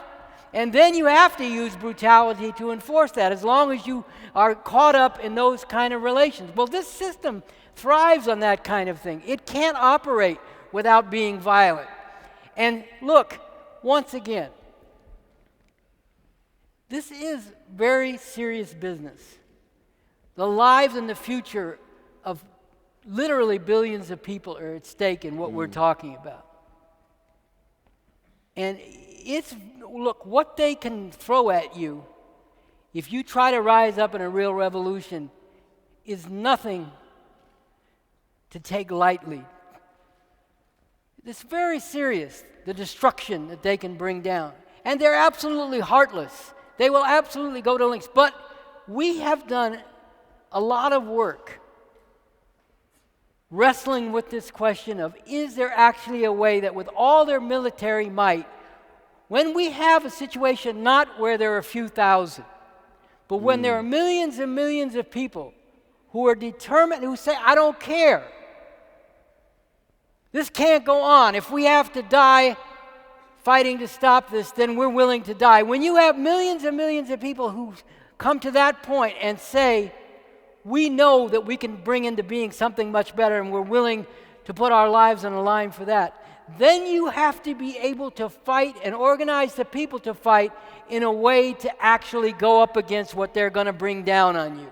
We've put a lot of work into developing the theory, the strategy, and the operational principles for how, when we get to that point, we actually could put our strengths of millions of people determined to fight for a revolution up against their strengths in a way that prevents them from being able to just crush this right at the start. And a way that we can go about fighting that defeats, disintegrates, and dismantles their forces of violence and repression in a way that actually has a chance of winning. And we are still working on the theory, the strategic orientation, and the operational principles. But we have made some real advances in coming to a basic understanding. That's why I say, people go to our website, revcom.us, and look for On the Possibility of Revolution, where we talk very seriously about we're not woofing here. You know, we're not playing games. It is absolutely criminal to play games with the lives of people. So go to the website and look at the article on the possibility of revolution and the article on the strategy of revolution. This talks about how we see, people always say, well, how are you going to deal with what they're going to throw at you? This talks about how we can prevent them from being able to utilize the full force of what they have to crush the people's revolutionary struggle right at the start and to get a process going. Let's remember one thing. In fact, most of the armed forces that they wield against the people come from among the people. And they take them, let's be honest, they take them, they brainwash them, they tear them down and rebuild them as automatons, as fighting machines, mindless fighting machines for their system. But they're still human beings. And we're not going to make a revolution just by appealing to them Remember where you come from. Don't shoot down your own. We have to go out and find a way to effectively fight and at the same time break away sections of their own forces of violent repression and bring them over to our side through a struggle and that we can actually have a chance to win. I should be run out of here if I would sit up here and talk about this without being serious in terms of how to actually go about figuring out and continuing to work on the problem of how we could actually, nobody can guarantee, but can we have a way in which we could have a real fighting chance to win and do it in a way that would end up being about something worth winning? That's the real, that's the key. That's the real thing we have to work on. That's the thing we are working on. And we need a lot more people to get involved in working on it. We need a lot more people, minds, and creativity to be coming together and wrestling with this problem, because they will send their force after us. Even if we don't do anything to stand up against it, they send it after us. And if we, yes, it's true. People say, look, you're going to get people killed. That's what we hear all the time. And you've made the point, they're killing people all the time anyway. The question is, what will put a stop to this? And we need a lot more people wrestling seriously with what we've put forward. I'm not saying it's all worked out. It's just waiting for the people. We're still working on it. It's still primitive. We need to do a lot more work, and we need a lot more people. But let's be serious. We can't keep living this way. Let's work on how we can actually fight and win, and like I said, make it about something worth winning. Yeah. Just one quick point. I do think, though, in the history of the struggle for black freedom, with the magnificent sisters and brothers who've been a part of that magnificent tradition, there is an element that is important to keep in mind. Namely, when so many black spokesmen used to say, "Death, where is thy sting? Grave, where is thy victory?" What they were saying was, white supremacy seems to be so entrenched in the American past and present that even if, based on efforts that you put forward, you're unable to have the kind of upbeat view of fundamentally changing the system in the near future, that is still worthwhile to be a certain kind of human being tied to truth-telling and lie-exposing and courageous witness. It's not solely predicated just on the effects and consequences. And that's when you look at America, slavery for 244 years, slavery by another name, New Jim Crow, another form of slavery. And you say, oh my God, Brother West, Brother Avakian, is America locked into this cycle? Well, for any black person to tell the truth about the vicious legacy of white supremacy has always meant that you are a candidate of being shot down like a dog, if not by your government, by the Ku Klux Klan, by the 891 white supremacist militia groups organizing right now. So you say to yourself, if that's all you could do is kill me, then you got a weak program. Because you got so many others who are still willing to come forward. And that's in addition to the possibility of working out the concrete strategies and tactics that might in fact generate a real possibility. There is a sense in which it's also a moral, and I would say a spiritual choice to be a truth teller and a cross bearer rather than a flag waver and someone well adjusted to injustice. Hey, that's the way I'm going down. That's the way I'm going down. That's it. I definitely agree. There's definitely a need for that. And yes, this has been the whole experience of black people, and it's been an inspiration to other people. And we need, though, at the same time, not just black people, but we need other people as well. Other people as well who are willing to take the same stand. And I agree with that. We need that, or we'll never get anywhere. At the same time, we need to win. We need to actually make a revolution. We need to actually bring a different system and world into being. That's what I'm working on. If we have to die to do that, then we have to die. But the main thing is we have to get the best possible basis to actually win. And like I said, to make it about something worth winning. This is the thing that's going to make the difference, because otherwise, what we'll be talking about, if Riverside Church is generous enough, 2 generations from now, we'll have another meeting with new people stepping forward, talking about the same things, going through all the list of the same horrors, and it'll still keep going. We don't have to live this way, and we have to work with everything we have to develop the basis to break through and get to something much different. Yeah, that's true. I think we're going to do 2 or 3 more questions. This one is, what in communist thinking on the one hand and religious thinking on the other is a power for admitting the sins of communists worldwide or biblical texts? And what enables communists on the one hand and religious people on the other to say we were wrong? I just think there has to be a strong mechanism of self-criticism at work across the board, within ourselves, within our parties, within our institutions, and within our larger structures. There's no doubt that many people have been slaughtered in the name of communism that had nothing to do with the love of the masses. Just like there's been many people slaughtered in the name of imperialism, slaughtered in the name of Christianity, slaughtered in the name of Islam, slaughtered in the name of Judaism, and so forth and so on.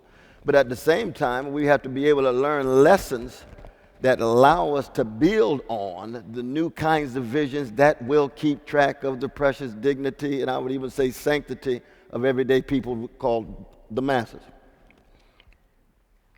Well, I think the basic thing is we have to go for the truth, whatever the truth is. We have to be critical thinkers who are determined to get to the truth. You know, this is, I think, the basic thing. Now, look, it is true that some people in the name of communism have carried out terrible acts. It's also true, and we have to learn from that. It's also true, however, that many things that are said to have been done by communists are not true, and they are the slanders and attacks of the people who want to keep this system going and recognize that in the communist revolution is a fundamental threat to their whole system. And so we have to look, whatever is true, we have to learn from it. Whatever mistakes we've made, whatever we've done wrong, we have to confront it honestly, and we have to not just confront it ourselves, we have to honestly tell people. Right. Like I said, communists have had some of their own myths. Communists have fallen at times into thinking that there's something in history that's working toward a communist world and will inevitably bring it about. That's not true. There is a basis in the real world for a revolution to get beyond a society divided into oppressors and oppressed. But that's exactly where it does reside, in the real world and in the struggle of people, not in some sort of almost religious-like, ironically, religious-like force of history that's outside of people and moving everything towards some predetermined end. So when communists have fallen into that kind of thinking, we have to learn from that and not repeat that as well. And that's a struggle. I'll tell you quite frankly, among the communists in the world, a lot of people don't want to give that up. They don't want to give it up because they say, well, if our victory is not inevitable, given how hard it is, then we have no hope. See, they've given up on being scientific. And this is why I insist we have to be scientific, which means going for the truth and like I said, even being excited when you discover that something's different than you thought it was. If you've done something wrong, you should feel bad because it has consequences. If you're trying to lead people and you make a mistake, especially a serious one, that has consequences for people, and you should feel bad. But you shouldn't give up the struggle because that's not doing any good for people. What you should do is learn from your mistake, honestly tell people what your mistake is and how you understand that mistake and why you made it. But let me say this, there's a lot of, we also have spent years, as I mentioned, there's this interview about the history of the Communist Revolution with Raymond Lotta, which is also on our website, Setting the Record Straight. We collectively, but he individually, together with a team of people, has spent more than a decade looking into this whole history, looking at the things that we believe were great achievements to see if they really were, but at the same time looking at the mistakes that were made, looking at the criticism and looking at the accusations. But let me give you an example of what we've discovered more fully. You always hear, well, I mentioned Mao Zedong. Well, Mao Zedong killed millions of people. This you hear all over the place. In fact, the Chinese Revolution and the Socialist Society led by Mao saved millions and millions of lives. People were dying, from disease and starvation. People were selling their children in order to try to feed the rest of the members of their family, especially their female children, before the revolution in China. Now, one of the things we discovered, I just cite this as, this is not to say we don't have criticisms of what's been done either in China or the Soviet Union, and that we shouldn't learn from them. We do, and Raymond Lotta in this interview discusses what we think were the mistakes. But there was a study done by this Nobel Prize economist, Amartya Sen. Oh, yeah. He studied the situation in India after independence and in China after the revolution. And his conclusion was that in a typical year, in India, where they won independence, but they never really had a revolution, and they still were completely caught up in the international network of imperialist economic relations and the political system of domination.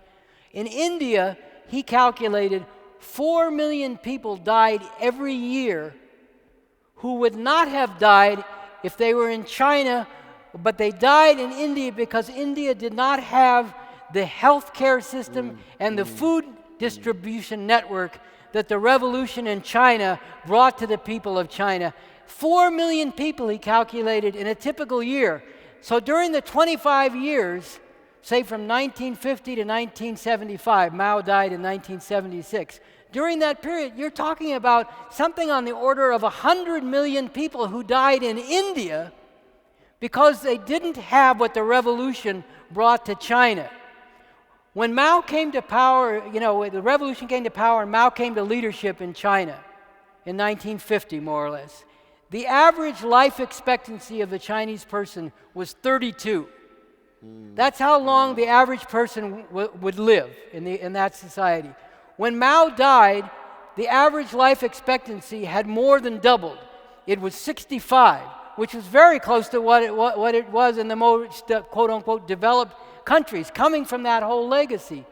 And in the city of Shanghai, which was the most populous city, biggest city in China, the infant mortality rate, the rate of young children dying, was lower in Shanghai than it was in New York City, coming from where they'd been coming from only 25 years earlier. So this is also part of the truth that we've discovered by digging into this very seriously. Now, were the things done wrong? Were people repressed in the history of communist revolution who shouldn't have been? Were contradictions among the people handled wrong? Yes. And I refer to those things as the truths that make us cringe. But we have to be willing to face the truth that makes us cringe so that we don't repeat those things, and so that we go farther and do better the next time around when we actually break through and make a revolution, whether it's in this country or some other country first. Yeah, that's good.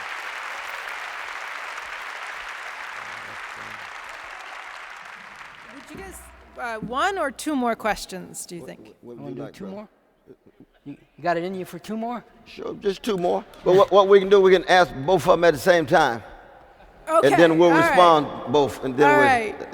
the people, you all have been so patient, I tell you, you've been so patient. I appreciate it. Okay, so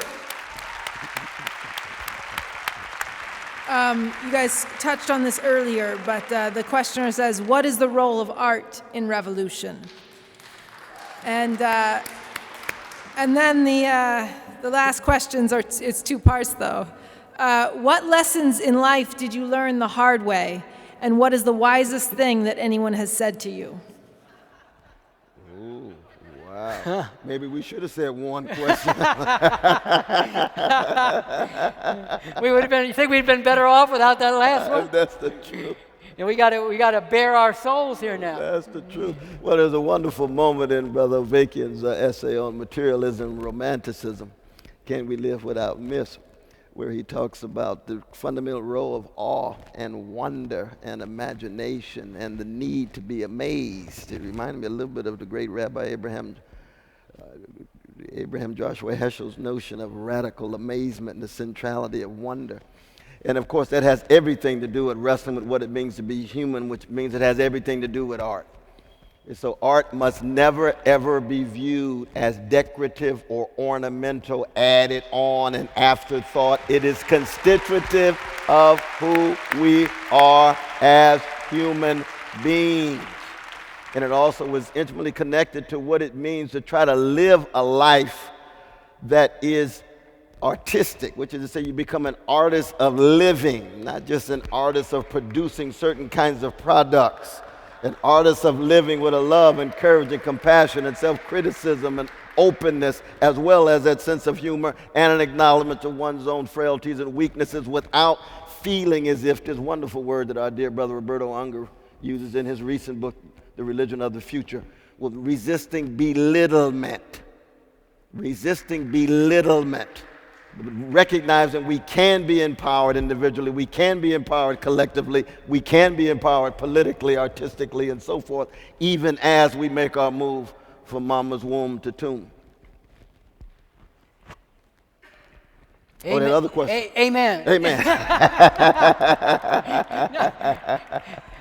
No, I think I spoke to this earlier, and I don't want to go on at length, but I agree. I think that, art is food for the soul, if you want to put it that way. And people do, it is one of the qualities of human beings to be amazed. That's the way our minds work, and it's one of the things we need, like even things going on now, like this, the Europeans who put this little vehicle, on the, what's it called? The comet, sorry, I'm getting tired. Yeah. The comet that's going, and what that's sending back, what we're learning about, it's important just because we're learning something there. It's not, well, how is that going to translate into how we're going to make more money, or things like that. That's right. And also, music.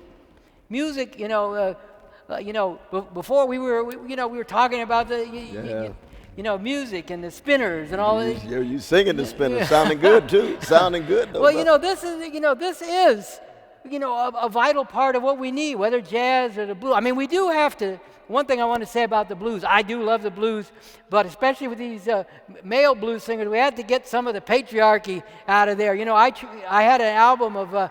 See, I'm old school. I called it an album. See, they don't call. But anyway, I had an album of Robert Johnson blues. Oh yeah. I could only listen to a few songs at a time because every song was about putting some woman or other down. It was great music, But I think we can create things that that I don't think there's anything inherent in the blues that has to have that. And I think we need the blues and we need jazz and we need let's put it simply, we need beauty. Yes, right. And it doesn't all have to be tied directly to how we're struggling at the given time. Some of the art should be an expression of that.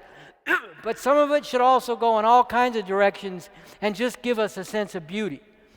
Of course, different people think different things are beautiful and ugly, So there's also that in there, but we still need beauty. Now, I think there was one more question. It was a two-part one. Okay, go ahead. We'll try. What lessons in life did you learn the hard way, and what is the wisest thing that anyone has said to you?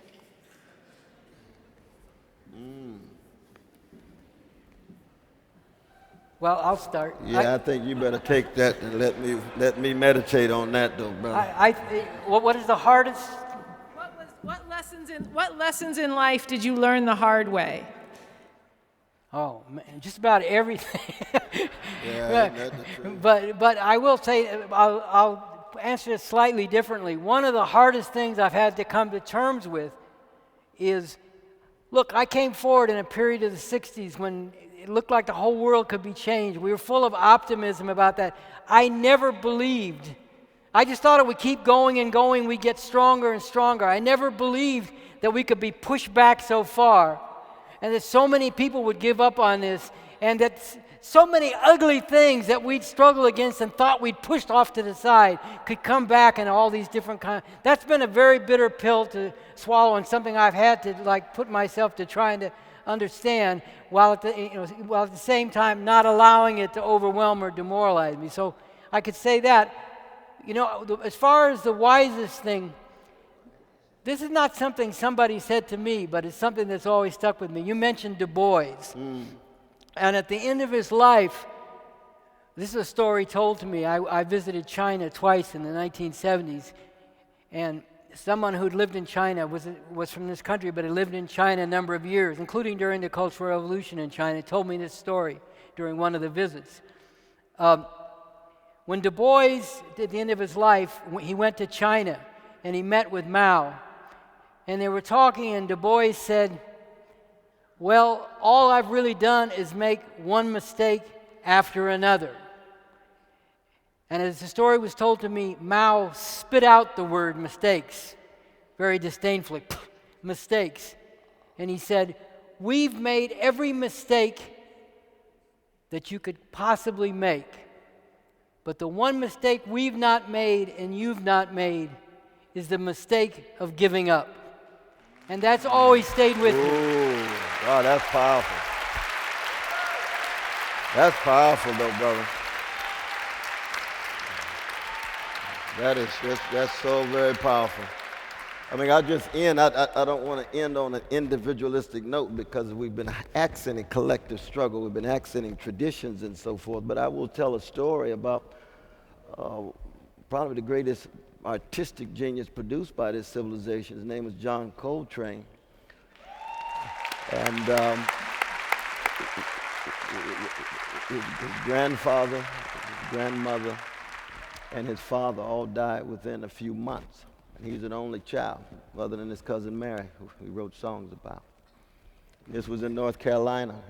His mother went to Philadelphia and worked as a domestic maid on the white side of town.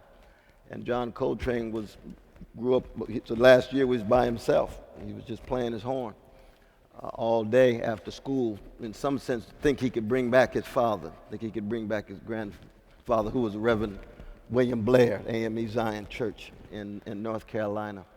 But when he got to Philadelphia finally and graduated, he kept practicing his horn in his home in Philadelphia. And all the folk in the neighborhood got very upset. What is this Negro blowing his horn all day, all night for? They had a special meeting and decided to throw out the Coltrane family because he's making too much noise. And the word got out, and there was a Baptist minister who had heard that this young Negro, and he wasn't Negro at that time, was playing his horn all the time. So what he did was he knocked on the door, put the keys to the church in an envelope with a note, and put it under the door and said, you can come blow in my church anytime you want, all day, all night, no matter what. And why is that significant for me? Because it reminds me what my father said. He said, Little Ronnie, I was called Little Ronnie. He said, always recognize, no matter how your individual heights take place, you're always part of a tradition. And when you take somebody like a genius like John Coltrane, we would not be able to revel in the gifts that he gave to the world. He died at 40 years old without the role of that black Baptist minister whose name nobody ever found out, who gave him those keys so he could blow anytime he wanted in his church. We are all interdependent in that way. And we come together, we stay together, we struggle together, we love together, laugh together, and may have to die together. Hey, that's it. But thank you all so much. Yes, thank you all so much. You've been so kind. You've been so kind, brother. Oh, man, love you, brother. Oh, man, love you, man. I love you too. Tell you that, brother. I meant what I said. No, those words were so powerful, man. And I meant what I said too, though, brother. This is a beautiful thing. Well, we said tonight was going to be historic. So thank you all for being Lord, here. I'm so sorry. I'm losing my I want to I ask lost you mine on the halfway way through. out. you held on so nice.